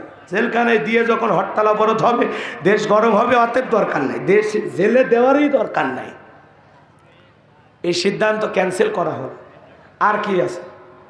আর একদল বলতেছে মুহাম্মাদকে আমরা দেশ থেকে নির্বাসিত করব, কথা কন না যাই আর তিলাওয়াত করছি বাজান, তার আলোচনা করতেছি। আল্লাহ রাব্বুল আলামিন বলেন ওয়াইযি ইয়ামকুরু বিকাল্লাযীনা কাফারু লিয়াসবিতুকা আও ইয়াকতুলুকা আও ইউখরিজুক। স্মরণ করো কাফেরদের কথা, যখন কাফেরা দারুণতাতে বৈশা বিশ্বনবীর বিরুদ্ধে ষড়যন্ত্র করতেছে, পৃথিবীর শ্রেষ্ঠ মহামানব রহমাতুল আলামিনের বিরুদ্ধে, রহমাতুল আলামিনের বিরুদ্ধে ষড়যন্ত্র করতেছে। কিভাবে নবী মুহাম্মদ সাল্লাল্লাহু আলাইহি সাল্লামের দিনের প্রচার প্রসার বন্ধ করা যায়, কথা বলে না কেন? কারণ ওরা জানে দিনের প্রচার প্রসার হয়ে গেলে আমাদের যে মণ্ডলগিরি মাতাব্বরি, আমাদের ছোট ছোট নেতাগিরি কিচ্ছু থাকবে না, সব চলে যাবে মুহাম্মাদের হাতে, কথা বলেন ঠিক কিনা? ওরা জানে কোরআন বোঝা মানে সত্য প্রকাশ হওয়া, আর সত্য প্রকাশ হওয়া মানে আমাদের 2 নম্বরই আর চলবে না, কথা কয় না কে? রাগ করেছেন আপনারা? কোরআনকে কেন টার্গেট করা হয়, ইসলাম আলাদেরকে কেন টার্গেট করা হয় বোঝেন না? হুজুরের কথা এত মানুষ শোনে কে? হুজুরের মাহফিলে এত লোক হয় কে? এগুলোই তো সমস্যা, কথা কন না কেন? আমরা এত বড় নেতা, আমরা এক জায়গায় গেলে এত মানুষ আসে না, আর হুজুরের মাহফিলে এত লোক হয়, কথা কন? এগুলোই তো মাথা ব্যথার কারণ। রাগ করতেছেন আপনারা? বাজান গমার যুগে যুগে ইসলাম আলাদের বিরুদ্ধে ষড়যন্ত্র চলেছে, বর্তমানেও চলছে, ভবিষ্যতেও হবে। এজন্য হতাশাগ্রস্ত হওয়া যাবে না, মুমিন ভেঙে পড়ে না। ওয়ালা তাহিনু ওয়ালা তাহজানু ওয়া আনতুমুল আলাউনা ইন কুনতুম মুমিনিন। আল্লাহ বলে মুমিনেরা নিরাশ হয় না, হতাশাগ্রস্ত হয় না, ভেঙে পড়ো না, দুর্বল হয় না। ঈমানের দাবিতে যদি মুমিন হও, ওয়া কানা হাক্কান আলাইনা নাসরুল মুমিনিন, মুমিনদের জন্য সাহায্য করা আমি আল্লাহর ওয়াজিব হয়ে যায়, কথা বলেন ঠিক কিনা? ভয় পাওয়ার কোনো কারণ নাই, কথা বলে না কেন? মনে রাখবেন, রাত্রি যত গভীর হয় ভোরের সূর্য তত নিকটে, কথা কন না কেন? এই ঘন কুয়াশা চিরকাল থাকবে না, এই রাতের আধার চিরকাল থাকবে না। একদিন অবশ্যই ইসলাম নামক সূর্য উদয় হবে, একদিন পৃথিবীর জমিনে এমন একটা সূর্য উদয় হবে যেই সূর্য হবে তামাম পৃথিবীর ইমানদার মুসলমানদের হাসির সূর্য, কথা বলেন ঠিক কিনা? একটু অপেক্ষা করা লাগবে, একটু পথ পাড়ি দেওয়া লাগবে, একটু কষ্ট সহ্য করা লাগবে। পৃথিবীর শ্রেষ্ঠ মানুষটার বিরুদ্ধে যদি ষড়যন্ত্র হয়, যার চরিত্র কোটি কোটি গুণ পবিত্র, কথা বলেন ঠিক কিনা?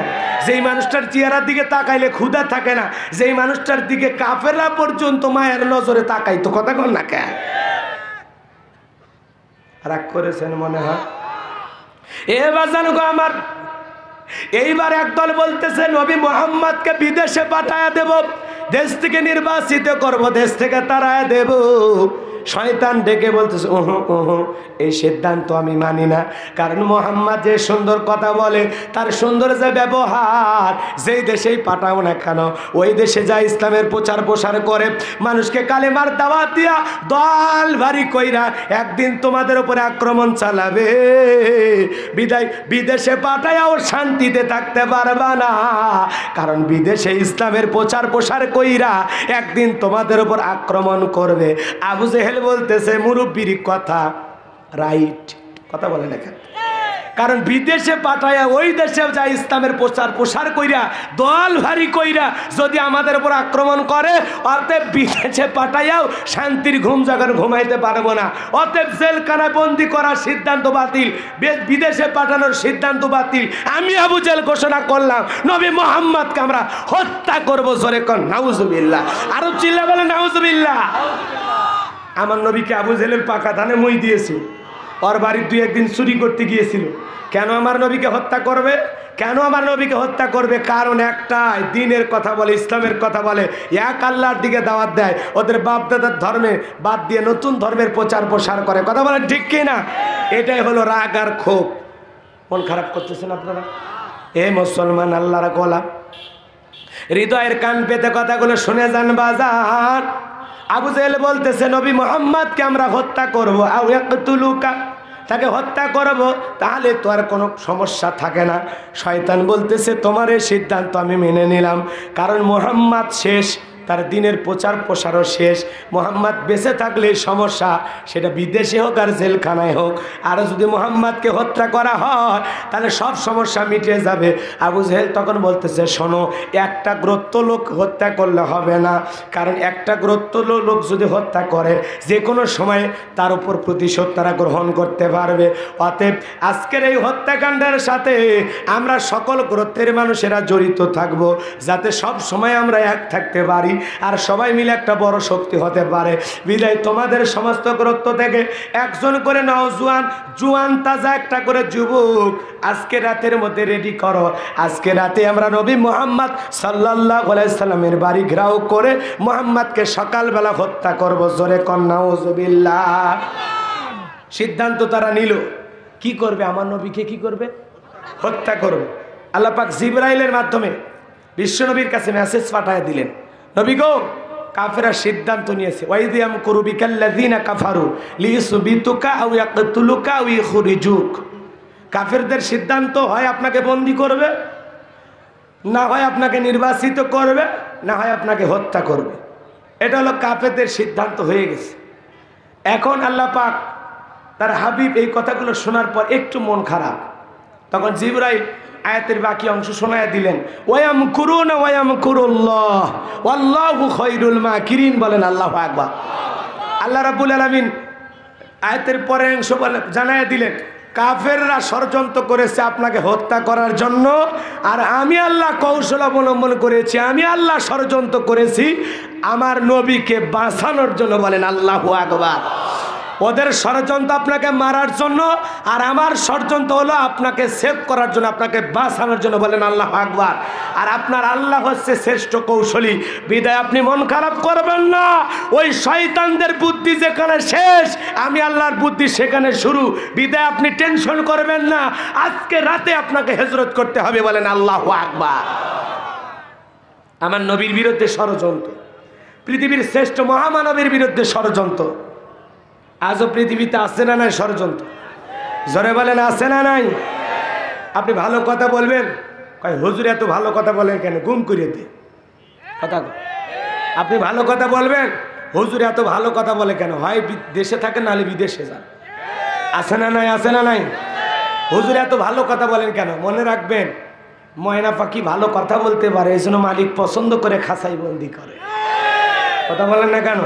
কারণ ময়না পাখির মিষ্টি কথা সবাই যদি বুঝে ফেলে দেয় ময়না পাখির ভাষা, তাহলে মিটবে না ওদের মনের আশা। এই জন্য পরিকল্পনা করে সব কিছু হয়। বাজার এ রাগ করতেছে না? কষ্ট হচ্ছে আপনাদের? আমার নবীকে হত্যা করার জন্য তারা বাড়ির ধারে ঘেরাও করেছে। ঘটনাটা বলবো না, বাড়ির যাবেন।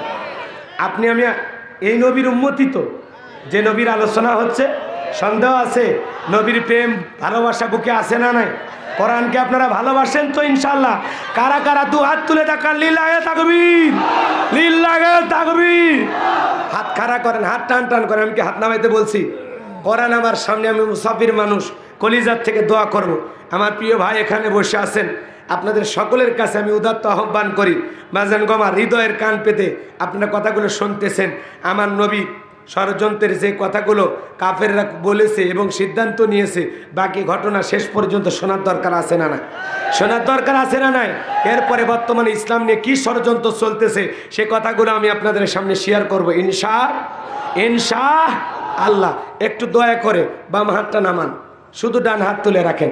আল্লাহ বলেন ইল্লা সাহাবাল ইয়ামিন ফি জান্নাতি ইয়াতাসালুন, ডানপন্থী যারা জান্নাতে তারা।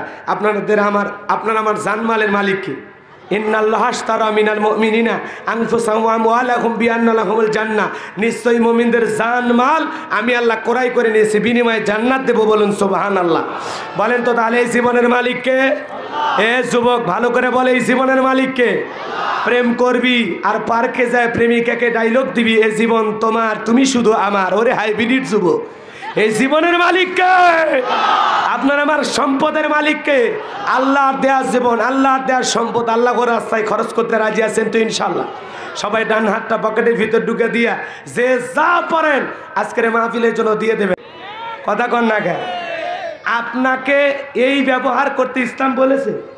কথা বলে না কেন? যে মহিলারা যে এই ব্যবহার দেখায়, এত পিড়িতে আপনাকে বলতে বলে না। আপনি ভিতর থেকে কর্কশ ভাষায় আওয়াজ দিয়ে বলবেন রুবেল বাড়িত নাই, মোবাইল করে খুঁজে নেন, শেষ। ও যে দরজায় এসে ডাকতেছে, বাপ রে বাপ, এই বউ পাশে না দার্জাল পাশে? কথা কন না কেন? অত নরম সুরের পিড়িতের আলাপ আপনার করা যাবে না। ইসলাম আপনাকে বলতে বলে না। আগেকার মা বোনেরা পুরুষের আওয়াজ পাইলে ঘরের কোনায় ঢুকছে, ঘরের কোনায় লুকাইছে, আর এখনকার মহিলারা পুরুষের আওয়াজ পাইলে আর কাছে ঘাইছে বসে। কথা কন না কেন? যশোরে এইরকম কারবার নাই, আমি অন্য জেলার কথা বলতেছি, ভারতের কথা বলতেছি। আছে এলাকায় আছে। এই জন্য যে মহিলা বেশি বেশি পুরুষের সাথে কথাবার্তা কয়, ওটা ভাষা কয়, বোঝা যাওয়ার ভিতরে ভেজাল আছে। ভালো মেয়েরা অত পুরুষের কথাবার্তা পছন্দ করবে না। তোমার যত প্রেম প্রীতির আলাপ, যত ভালো কথা আছে সব স্বামীরে শোনাও। কথা কম। তুমি শাহাদতের বাপের সাথে কথা কওয়ার টাইম পাও না, ও বাড়ি থেকে বের হয়ে গেলে লালটুর সাথে প্রীতি জমাও, নাম দিছো পরে গিয়া সংসার শেষ করলে। কথা কম। আল্লাহ আমাদের হেদায়েত দান করুক। জোরে কন আমিন, আরো জোরে কন আমিন। ভাইরা আমার, বিশ্বনবী আবু বকর সিদ্দিক রাদিয়াল্লাহু তাআলা আনহুকে সঙ্গে নিয়ে বিশ্বনবী হিজরত করলেন। অনেক লম্বা আলোচনা বাজান, আমি লম্বা করতে পারলাম না। তাহলে বলেন তো, যেই কাফেরা ষড়যন্ত্র করলো আমার নবীকে হত্যা করবে, কাল্লা ফেলায় দেবে, সেই নবীকে মদিনায় পৌঁছায় দিলেন কে? এজন্য আমার আল্লাহ বলেন ওয়ায়ামকুরুনা ওয়ায়ামকুরুল্লাহ ওয়াল্লাহু খায়রুল মাকিরিন। তারা ষড়যন্ত্র করেছে আপনাকে হত্যা করার জন্য, আর আমি আল্লাহ ষড়যন্ত্র করেছি আমার নবীকে বাঁচানোর জন্য। বলেন আল্লাহু আকবার। মক্কার ইসলাম মদিনাতে চলে গেছে, নবীজি প্রচার প্রসার করে দাওয়াত দিয়া বাজানো আবার মক্কা বিজয় লাভ করলেন। শুধু তাই নয়, আমার নবীজি দাওয়াত প্রচার প্রসার করে এমন একটা কোরআনের সমাজ কায়েম করে দিয়ে গেলেন আমার বাজানেরা। এরপরে সাহাবা ইকরাম ক্ষমতার মস্তকে বসলেন, এভাবে ইসলামের সোনালী সুখ, সোনালী যুগ উপহার দিয়ে গেলেন। তাহলে কোরআনের ইসলাম মানতে গিয়ে আমার নবী রাতে রাত আর হিজরত করছেন, গর্তের ভিতরে লুকিয়ে থেকেছেন। তাহলে বাজান, নবীর যদি ইসলামের প্রচার প্রসার করতে গিয়ে এমন কষ্ট আসে, নির্যাতন জুলুম আসে, আপনি যখন ইসলামের কথা বলতে যাবেন আপনার ভাগ্যেও নির্যাতন জুলুম আসবে। বিবির কাছে ঘুমাইতে পারবেন না, এলাকায় থাকতে পারবেন না, নানা ষড়যন্ত্র আপনার বিরুদ্ধে হবে। আজকেও দেখবেন তাম পৃথিবীর জালেমদের একটাই টার্গেট, ইসলাম আর মুসলমান। কথা বলেন ঠিক কিনা? মুসলমান দেখলে ওদের চুলকানি হয়, ইসলাম দেখলে ওদের চুলকানি হয়, রাষ্ট্রতম ইসলাম হলে ওদের চুলকানি হয়, সংবিধানে বিসমিল্লাহ থাকলে টাকলা মুরাদের চলে। কথা কন ঠিক কিনা? এজন্য বাজান, যুগে যুগে ইসলামের বিরুদ্ধে ওরা লেগেছিল, আজও লাগতেছে। মুনাফিক মার্কা মুসলমানের দ্বারা ইসলামের সবচেয়ে বেশি ক্ষতি হয়। আজকে আমরা তার বাস্তব প্রমাণ এ জমিনে দেখতে পাই। আল্লাহ পাক আমাদের সবাইকে হেদায়েত দান করে। সকলে বলেন আমিন। ওয়া আখিরি দাওয়ানা আলহামদুলিল্লাহি রাব্বিল আলামিন। আসসালামু আলাইকুম ওয়া রাহমাতুল্লাহি ওয়া বারাকাতুহু। লিল্লাহি তাকবীর। আমার প্রিয় ভাই কবির বিন সামাত আজকের প্রোগ্রামের জন্য 500 টাকা দিয়েছেন, জোরে বলেন মারহাবা, লিল্লাহে তাকবীর। আল্লাহ আমার প্রিয় ভাইয়ের দানটা কবুল করো, বড় দানে শামিল করো। এই দানে লক্ষ লক্ষ লক্ষ টাকার মালিক বানায় দাও, দুনিয়া আখিরাতে ইজ্জত সম্মান বাড়ায় দাও। সরে কোন আমিন। সবাই পকেটে হাত দেন, আমিও দিচ্ছি। সবাই পকেটে হাত দেন, সবাই পকেটে হাত দেন, ডান হাত পকেটে দেন, পকেটে দেন, যে পকেটে টাকা আছে সবাই দেন, সবাই দেন, সবাই পকেটে হাত দেন, সবাই দেন, সবাই পকেটে হাত দেন। যে যা পারেন দান করবেন, খালি বিড়ি ম্যাচ বাদ দিয়ে। আল্লাহ কবুল করেন, সরে কোন আমিন। বিড়ি ম্যাচের কথা কেন বলি জানেন? 2014 সালে ওয়াজ করতে গেছি রংপুর তারাগঞ্জ। ওই জায়গায় এরকম কালেকশন হতেছে, একজন ব্যাগের ভিতরে দিচ্ছে 2 প্যাকেট বিড়ি দিয়ে, লিখে দিচ্ছে 1 প্যাকেট মাহফিল কমিটির আর 1 প্যাকেট বক্তা। কত বড় শয়তান! হাজি আহমদ আলী খান 5000 টাকা, চলে বলেন মারহাবা। আল্লাহ হাজি সাহেবের দানটা কবল করো, বড় দানে শামিল করো। এই দানে লক্ষ লক্ষ টাকার মালিক বানায় দাও। সরে কোন আমিন। মহিলা প্যান্ডেল আছে, মহিলা প্যান্ডেল আমার মা বোন যারা আছেন তাদের কাছে মহিলা স্বেচ্ছাসেবিকা অথবা ছোট ছোট বাচ্চা 10 থেকে 11 বছর এদের পাঠায়া দেন। মহিলা প্যান্ডেলে আমার মা বোন যারা বসে আছেন, মা ও মা, আমি জানি যশোরের মা বোনদের অন্তর খুবই নরম, তারা অনেক দান করে, অনেক দান করে। আল্লাহ আমার মহিলা মা বোনদের দান করা তৌফিক দান করো। সরে কোন আমিন। যে সমস্ত মা বোন বসে আছেন, রহিমা, বিউটি, নার্গিস, গোলাপি, মরিয়ম, হাসি, খুশি, মায়া, জয়া, হাফসা, হাজরা, রুমকি, ঝুমকি, বিউটি, সুইটি, আমার মা বোনদের কালা বেশি করে দান করা তৌফিক দান করুক। সরে কোন আমিন। আরো জোরে বলেন আমিন। মা বোনদেরকে বলি, মা থাকে যদি নাকের ফুল, কানের দুল, গলার সেন দিয়ে যাবেন, বিনিময়ে বেশি বেশি সব পাবেন। আল্লাহ কবুল করেন। জোরে কোন আমিন। যারা আছেন তাড়াতাড়ি করে, তাড়াতাড়ি করে, সময় বড় কম, খুব দ্রুত গতিতে যে যা পারেন যতটুকু পারেন দান করেন। আল্লাহ তৌফিক দান করুন। সূরা কোন আমিন। লা ইলাহা, নগদে বাকিতে 5000, 10000, আমি গুনাহগার হাতে 500, 1000 টাকা দেওয়ার মতো কি আছেন বাজান? আমি মুসাফির কলিজার থেকে দোয়া করব, আল্লাহ যেন আমার দয়ার নবীর সাথে একই জান্নাতে কবুল করেন। আসেন দিয়া ধনব যেমন আল্লাহর কোরআনের মাহফিলকে ভালোবেসে, জান্নাতের এই বাগানকে ভালোবেসে মাজান যুবকেরা যেন প্রতি বছর আয়োজন করতে পারে। একটু সহযোগিতার হাত কারা বাড়াবেন। 500, 1000 টাকা দিয়ে আমি গুনাহগার হাতে মুসাফা করে যান। লা ইলাহা।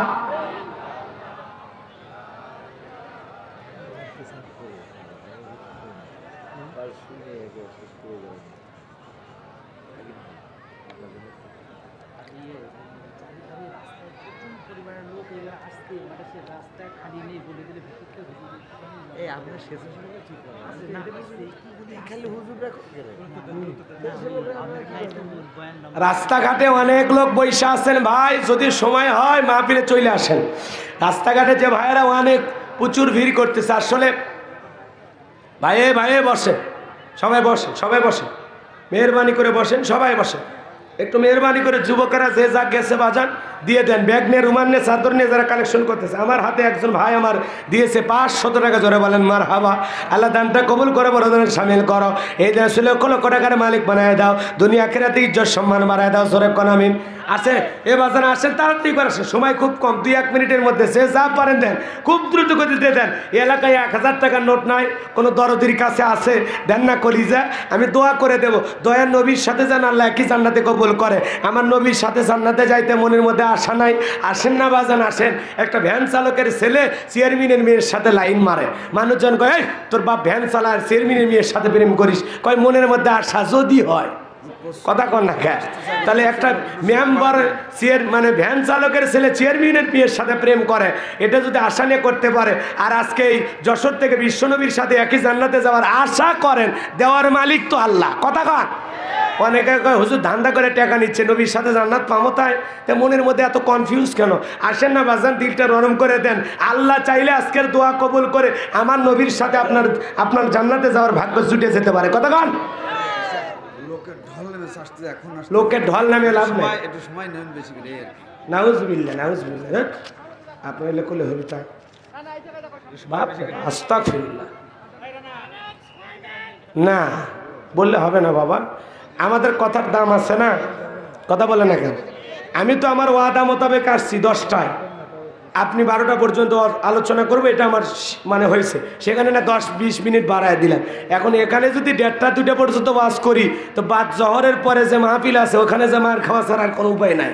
কারণ এটা তো মনে করেন হঠাৎ করে ঢুকে গেছে মাঝখানে, এটা মাঝখানে ঢুকে গেছে। আগের থেকে তো শিডিউল নেওয়া ছিল, খালি আব্দুল হাই ভাইয়ের মুখের দিকে তাকাইয়া আপনাদের মহাব্বতে আসছি। এখন এই জায়গায় আসে যদি আপনারা এরকম বান্ধে রাখতে চান তাহলে আর জীবনে এলাকায় আসা হবে না, কারণ ওনারাও মানুষ আপনারাও মানুষ।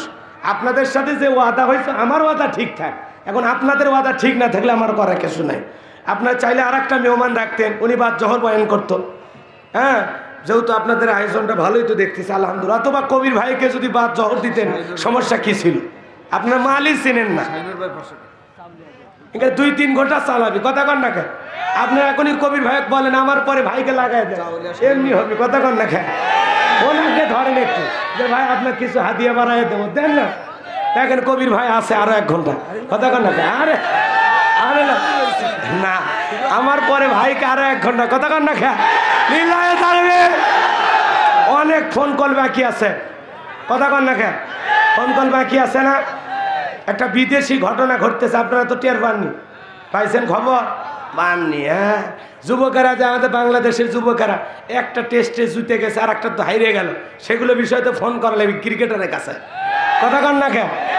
যে কি হলো, দ্বিতীয় ম্যাচে হাল হলো কেন? এগুলো ফোন কল বাকি আছে তো, কথা কন না কেন? এরপরে আরো অনেক ফোন কল বাকি আছে, সেগুলো হয়তো আপনারা ভুলে গেছেন। শাকিব খান আমেরিকায় থাকবে না বাংলাদেশে আসবে, একটা সিদ্ধান্ত জানা দরকার, কথা কন না খেয়া। রাগ করেছেন আপনারা অনেক। আমার ভাইকে একটু ধরেন, ম্যানেজ করেন, আমি একটু ঠেলে নিয়ে যাচ্ছি, উনি বাকিতে নিয়ে যাবেন।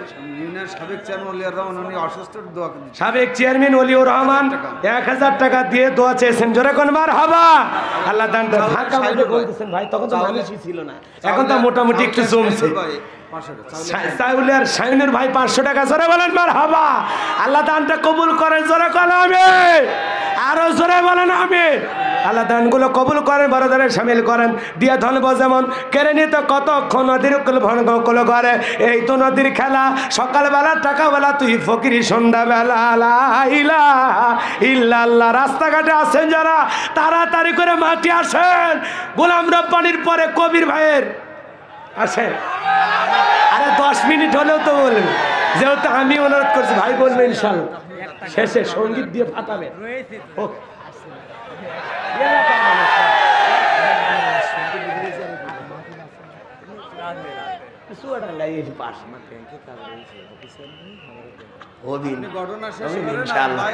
লিল্লাহে তাকবীর।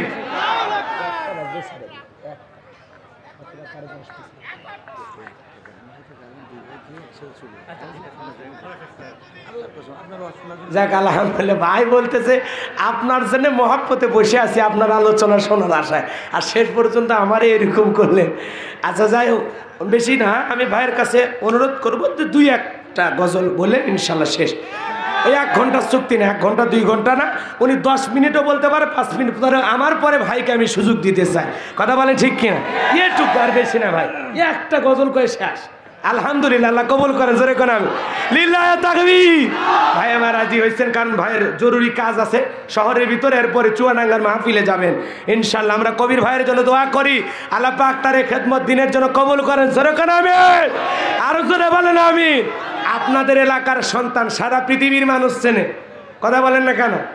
বহু জায়গায়, আমার বগুড়া গাইবান্ধায় গেলে দেখবেন বাজতিছে। ভাইয়ের সঙ্গীতগুলো খুব হিট করছে, বাপ রে বাপ। এই যে কোরআনের ময়না পাখিদেরকে নিয়ে, জেল জুলুম নিয়ে যে ইসলামী সঙ্গীতগুলো, কারো বুকের পাটানে এত সুন্দর করে বলতে পারে। আল্লাহু আকবার বলেন। আল্লাহ পাক প্রিয় ভাইয়ের কণ্ঠ দ্বারা আরো এমন কিছু মেধা প্রজ্ঞা বাড়ায় দিন, যাতে আরো সুন্দর সুন্দর কিছু যুগ উপযোগী ইসলামী সঙ্গীত তিনি উপহার দিতে পারেন। আল্লাহ তৌফিক দান করুক, জোরে কোন আমিন, আরো জোরে বলেন আমিন। মহিলা প্যান্ডেলে কালেকশন পাইছেন, যুবকেরা টাকা পয়সা নিয়ে আসছে। ভাই ভাই ভাই ভাই মহিলা প্যান্ডেলের কালেকশন হয়ে গেছে, যুবকদের টাকা পাইছেন? আলহামদুলিল্লাহ, সবাই দেন। আমার হাতে আর দেওয়ার মতো কেউ আছেন? 1000 টাকার একটা নোট নেয় এলাকায়, দেন না ভাই? কলিজার ভাই কার কাছে নেন, এই টাকাগুলো নেন। 1000 টাকার নোট কারো কাছে আছে? আছে বাজান, আছে, দেবেন। আমি গুনাহগারের হাতে 1000 টাকার নোট আছে, এরকম কেন দারবির আছে? আছে বাজান, আছে? কেউ দিবেন না? 1000 টাকার একটা নোট কারো কাছে নাই এলাকায়? আমাকে ভালোবাসার মতো, আমি মুসাফির, একটা আলেমকে ভালোবেসে মহাব্বত করে 1000 টাকার একটা নোট দিতে পারে, এরকম কলিজাওয়ালা মানুষ এলাকায় নাই। আসেন না দরদি, আমি দোয়া করে দেব আমার দয়ার নবীর সাথে যেন আল্লাহ একই জান্নাতে কবুল করে। সরে কোন আমিন।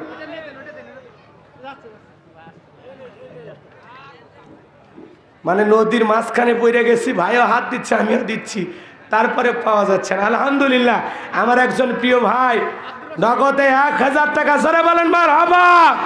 আব্দুর রশিদ সরকার, দোয়া করা দরকার, আল্লাহ রাব্বুল আলামিন তার দানটা কবুল করেন, বড় দানে শামিল করেন, এই দানে লক্ষ লক্ষ টাকার মালিক বানায় দেন। সরে কোন আমিন। আরো সরে বলেন আমিন। আল্লাহ দয়ার নবীর সাথে একই জান্নাতে কবুল করেন। সরে কোন আমিন। সম্মানিত ভাইরা আমার, আর যে যা যতটুকু পারেন ছেলে পেলে কালেকশন করতেছে, আপনারা দেন নগদে বাকিতে, অথবা এবছর না আগামী বছর প্যান্ডেল খরচ দিতে পারেন, অথবা পোস্টার খরচ দিতে পারেন, অথবা যুবকদের পাশে থেকে আগামী বছর 500-1000 টাকা দেবেন। এরকম যদি কারো নিয়ত থাকে হাত তুলে বলেন, হুজুর আগামী বছর মাহফিল হলে আমি 1000 দেবো, আমি 500 দেবো। এরকম দানবীর কেউ আছেন? আছেন? আগামী বছরের জন্য দেবেন ইনশাল্লাহ, ওয়াদা করেন বাজান। ওই যে চাচা, কি নাম বাবা? নিজামুদ্দিন আউলিয়া। বাসা কোথায় বাবা? ফুলসির ঘাট, তিরাট, জিরাট। চাচা কত বাবা? 1000। নিজামুদ্দিন আগামী বছরে 1000 টাকা। জোরে বলেন মারহাবা। আল্লাহ দানটা কবুল করো, বড় ধরে শামিল করো, এই জন্য লক্ষ লক্ষ টাকার মালিক বানায় দাও। জোরে কোন আমিন। আর কে আছেন বাজান? আগামী বছর 500-1000 টাকা দেবেন, অথবা এই বছর নগদে বাকিতে দেবেন। আর কে আছেন? তাড়াতাড়ি করে 1-1.5 মিনিটে শেষ করে দেবো ইনশাল্লাহ। আর কে আছেন? আছেন? আর কেউ আছেন? যে হুজুর আমি দেবো ইনশাল্লাহ। ভাই কি নাম? শাকির। আচ্ছা, আলহামদুলিল্লাহ, একজন ছোট্ট বাচ্চা দান করেছে, আল্লাহ কবুল করেন। জোরে কোন আমিন। আর কে আছেন বাজান? তাড়াতাড়ি করে। আছেন? আর কেউ আছেন? আর কেউ আছে? লিখে দিতে পারেন। আল্লাহ আমাদের দানগুলোকে কবুল করেন। জোরে কোন আমিন। আরো জোরে বলেন আমিন। মনসিবপুর দুপুরের পর মাহফিল আছে, প্রধান বক্তা কারি সাইদুল ইসলাম আসাদ, অনেক সুন্দর তিলাওয়াত করেন। যদি সম্ভব হয় এখান থেকে ওখানে যাবেন ইনশাআল্লাহ, এখানে শেষ করে তারপরে যাবেন। যাই হোক, সম্মানিত ভাইয়েরা আমার, আমি আলোচনাটা সামনের দিকে নিয়ে যাই। কষ্ট হচ্ছে আপনাদের? মন খারাপ করেছেন? হৃদয়ের কান পেতে কথাগুলো শোনেন বাজান। বিশ্বনবীর বাড়ির চতুর্দিকে ঘেরাও করেছে। বিশ্বনবী হযরত আলীকে ডেকে বলে, আলী, আল্লাহ রাব্বুল আলামিনের ওয়াদা হয়েছে আমাকে আজকে হিজরত করতে হবে।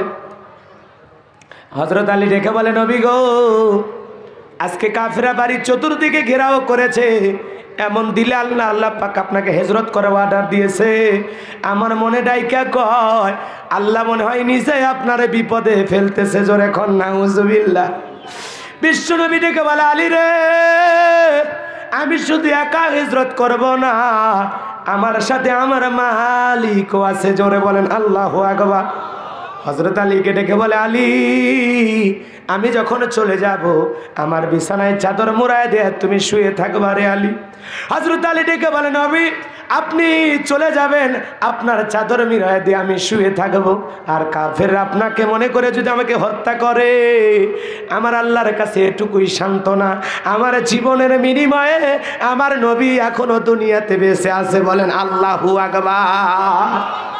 কত বড় একটা দায়িত্ব হযরত আলীকে দিতেছেন। আলী মাথা পেতে নিতেছেন। আশিকে রাসূল কারে বলে বাজান? নবীর মোহাব্বত কারে বলে? এমন বিপদে যদি দয়ার নবী আমারে ফেলতেন, আপনারা ফেলতেন, আমরা নবীর আগেই দৌড় মারতাম। কথা বলেন ঠিক কিনা? কিন্তু হযরত আলী ডেকে বলে, নবী, এ তো আমার পরম পাওয়া, এ তো আমার পরম ভাগ্য। নবী গো, আপনার বিছানা আমি শুয়ে থাকবো। ঠিক আছে নবী, কোনো সমস্যা নাই। বিশ্ব নবী ডেকে বলে, আলী রে, আমার কাছে কিছু লোকের আমানত আছে, 70 অধিক লোকের আমানত। নবীজির কাছে টাকা পয়সা দিরহাম সোনা দানা ছিল। নবীজি নাম দইরা দইরা আলীকে বুঝায়া দেয়, এমন কি যেই কাফেররা তরবারি নিয়ে বাইরে দাঁড়া আছে নবীর কাল্লা নেওয়ার জন্য, ওই কাফেরদের টাকা পয়সা পর্যন্ত আমার নবীজির কাছে ছিল। জোরে বলেন আল্লাহু আকবার। যেই কাফেররা হত্যা করার জন্য আসছে, সেই কিছু কিছু কাফেরদেরও আমানত, টাকা পয়সা দিরহাম সোনা দানা আমার নবীর কাছে ছিল। বলেন আল্লাহু আকবার। পৃথিবীর শ্রেষ্ঠ আমানতদার মুহাম্মদ রাসূলুল্লাহ সাল্লাল্লাহু আলাইহি ওয়াসাল্লাম। আমার এলাকায় এক দুই মহিলা ঝগড়া লাগছে, এক মহিলা আর এক মহিলার ফ্রিজে গোস্ত মাছ রাখে, বলতেছে আমার সাথে ঝগড়া লাইগা আমার ফ্রিজে গোস্ত মাছ রাখবি, খবরদার আর জীবনে রাখতে দেব না, আর বাকি যা গোস্ত মাছ আছে তোরে দেবও না। তাহলে চিন্তা করেন, ঝগড়া লেগে যদি ফ্রিজের গোস্ত মাছ দিতে না চায়, যারা হত্যা করার জন্য আসছে তাদের সম্পদ নবী আলীর হাতে বুঝাইয়া দেয়। আমাদের মতো মানুষ হলে তো তোরা আমারে হত্যা করতে চাস আর তোদের জিনিস আমি দেব, তোদের এই সম্পদ নিয়ে আমরা পালায় যাবো, কতক্ষণ ঠিক কেনা? আমাদের যেমন মানসিকতা। কিন্তু আল্লাহ রসুল হযরত আলীর হাতে সব বুঝাইয়া দিলেন, দেওয়ার পরে ডেকে বলতেছে, আলী এসব তুমি আগামীকালকে সবার হাতে হাতে পৌঁছাইয়া দিবা। আলীর মুখে তখন মুস্কি হাসি, আর ডেকে বলে, নবী গো আপনি যেহেতু বলেছেন আগামীকালকে এগুলো পৌঁছাইয়া দেব, তার মানে আমি আলী এতটুকু নিশ্চিত হলাম আগামীকাল পর্যন্ত আমাকে মারার শক্তি কারো নাই। বলেন আল্লাহু আকবার। বিশ্বনবী আলীকে সব বুঝাইয়া দিয়া আল্লাহ পাকের ওয়ার্ডার মোতাবেক হাতের মধ্যে এক মুষ্টি বালি নিলেন, এরপরে সূরা ইয়াসিনের কয়েকটা আয়াত কারিমা তিলাওয়াত করবেন, বালিতে ফু দিলেন, সমস্ত কাফেরদের চোখে চোখে আল্লাহর কুদরত থেকে আল্লাহ পাক বালি পৌঁছায়া দিলেন। বলেন আল্লাহু আকবার। এখন তরবারি ফেলাইয়া চোখের বালি ঘষা শুরু করছে, আর বিশ্বনবী বীরের মতো হাইটা হাইটা চলে যেতেছে, ওরা টেরও পাইল না। বলেন আল্লাহু আকবার। সিদ্দিক আকবরের বাড়িতে যায়, শুধু একটা নক করছে, আবু বকর বলতে দেরি, সিদ্দিক আকবর আশিকে রাসূল দরজা খুলতে দেরি করে নাই। বলেন আল্লাহু আকবার। নবী ডেকে বলে, আবু বকর এত তাড়াতাড়ি দরজা খুলে দিলে ব্যাপারে বুঝলাম না। আবু বকর ডেকে বলে, নবী গো যেদিন ইশারা দিয়েছিলেন তোমারে আমি হিজরতের সাথী বানাবো, নবী গো সেই দিন থেকে আমি আবু বকর বিছানায় পিঠ লাগায় ঘুমাই নাই, আপনার অপেক্ষায় প্রতি রাত এই জায়গায় জেগে জেগে কাটায় দিছে। বলেন আল্লাহু আকবার। আবু বকর রাত জেগে কাটায় নবী পাওয়ার আশায়, নবীকে নিয়ে হিজরতে যাবে এ আশায় আবু বকর সারা রাত দরজার সাথে কাটায় দেয়। আর যুবকেরা সারা রাত কাটায় কার আশায়? প্রেমিকার আশায়। কথা কন না খেয়ে বোঝেন নাই? ওরা সারা রাত আল্লাহকে পাওয়ার আশায় কাটায় না, রসুলকে পাওয়ার আশায় কাটায় না, ওরা প্রতি রাত জেগে থাকে কার জন্য? একটা মেয়ের জন্যে। কথা কন না খেয়ে সারা রাত কি যে পাইছে ফোনে, হ্যালো জান ময়না, খাইছো ঘুমাইছো, পাখি কি করতেছো, কোন কালার থ্রি পিস পরছো, আজকে কয়বার টয়লেটে গেছো, মানে কি বলবে, ভাষা তো আর নাই। কথা বলেন না কেন? যুবক এখনো সময় আছে, চরিত্রের পরিবর্তন করো, এই অবৈধ প্রেম ভালোবাসা থেকে ফিরে আসো, হালাল স্ত্রীকে বিয়ে করো, স্ত্রী হবে বান্ধবী, স্ত্রী হবে প্রেমিকা, স্ত্রী হবে প্রিয় বন্ধু। কথা কন না কে আপনারা? বিয়ের আগে ছেলেদের কোনো মেয়ে বান্ধবী থাকতে পারে না, মেয়েদের কোনো ছেলে বন্ধু থাকতে পারে না। এগুলো বললে কয় হুজুর আমরা জাস্ট ফ্রেন্ড। বাপ রে বাপ, তোমার কিছুই মনে হয় না, তুমি কি হিজড়ে? এ কথা কন না কে? মেয়েদের কোনো ছেলে, এদিক খেয়াল করেন, বন্ধু থাকতে পারে? জোরে বলেন পারে? পারে না। আবার ছেলেদের কোনো মেয়ে বান্ধবী থাকতে পারে না। বিয়ের আগে সমস্ত নারী পুরুষের অবাধ মেলামেশা জায়েজ না হারাম? জোরে কোন জায়েজ না হারাম? যেখানে ইসলাম বলতেছে যুবক সন্তান তার আপন মায়ের রুমে প্রবেশ করতে গেলে অনুমতির প্রয়োজন। কার রুমে? এ কথা কন না আপনারা? আর তুমি দেবর ভাবি রুমে ঢোকো, অনুমতি লাগে না। তুমি দুলা ভাই শালি রুমে ঢোকো, অনুমতি লাগে না। এক মুসলমান আর এক মুসলমানের বাড়িতে যায় সর্বপ্রথম সালাম দিতে হবে গৃহবাসীকে। সালামের উত্তর পাইলে, ভিতরে থেকে প্রবেশের অনুমতি পাইলে তারপরে ভিতরে ঢুকবো। আর আমরা রুবেল রুবেল কয়া বাড়ির ভিতরে ঢুকে যাই। রুবেলের মায়ের মাথার কাপড় নাই, রুবেলের বইয়ের বুকেতে ওন্না নাই, আর রুবেলের বোন কি করতেছে আমি নাই বা বললাম। কথা বলেন না কেন? এই হলো মুসলমানের সংস্কৃতি, আচার অনুষ্ঠান, আদব আখলাক, চরিত্র দেখে ঘৃণা লাগে। কথা বলেন না? প্রথমে অনুমতি নিতে হবে। সালাম দিয়ে প্রথমে সালামের পরে অনুমতি। 3 বার সালাম দিবেন, বাড়িতে কোনো সারা শব্দ নাই, আর থাকতে পারবেন না, নিজের বাড়ির দিকে রওনা করা লাগবে। কথা বলেন ঠিক কিনা? সম্মানিত ভাইরা আমার, যাই হোক, অনেক কথা বলতে গেলে অনেক সমস্যা। অনেকে হয়তো এগুলো সহজে মেনে নেন না, হয় হুজুর এগুলো ফ্রি, একজন আর একজনের বাড়ি যাবি তো সমস্যা কি? আমার চাচার বাড়ি হয়, অমুকের বাড়ি হয়, তমুকের বাড়ি হয়। আরে ভাই সেই কথাই তো আল্লাহ পাক বলেছেন সূরা নূরের 61 নম্বর আয়াতের শেষের অংশে দেখেন যে তোমার স্বজনদের বাড়ি হোক আর যে কোনো মানুষের বাড়ি হোক, ঢুকতে অবশ্যই বাড়ির লোকদেরকে সালাম দিতে হবে। এটা কার বিধান? কারণ সালাম দিলে লোকজন যদি অন্য অবস্থায় থাকে, অনুমতি চাইতে গেলে সব একটা পরিবেশে যাবে, মেয়েরা হয়তো বা ঘরে চলে যাবে, আপনি যে বাদশার খোঁজে গেছেন সে বাদশা হয়তো বা দরজার বাইরে আসবে, এসে আপনার সাথে কথা বলবে। বলেন বোঝেন নাই? কিন্তু আমরা না বইলে বাদশা রুবেল শাহাদত কয়েক বাড়ি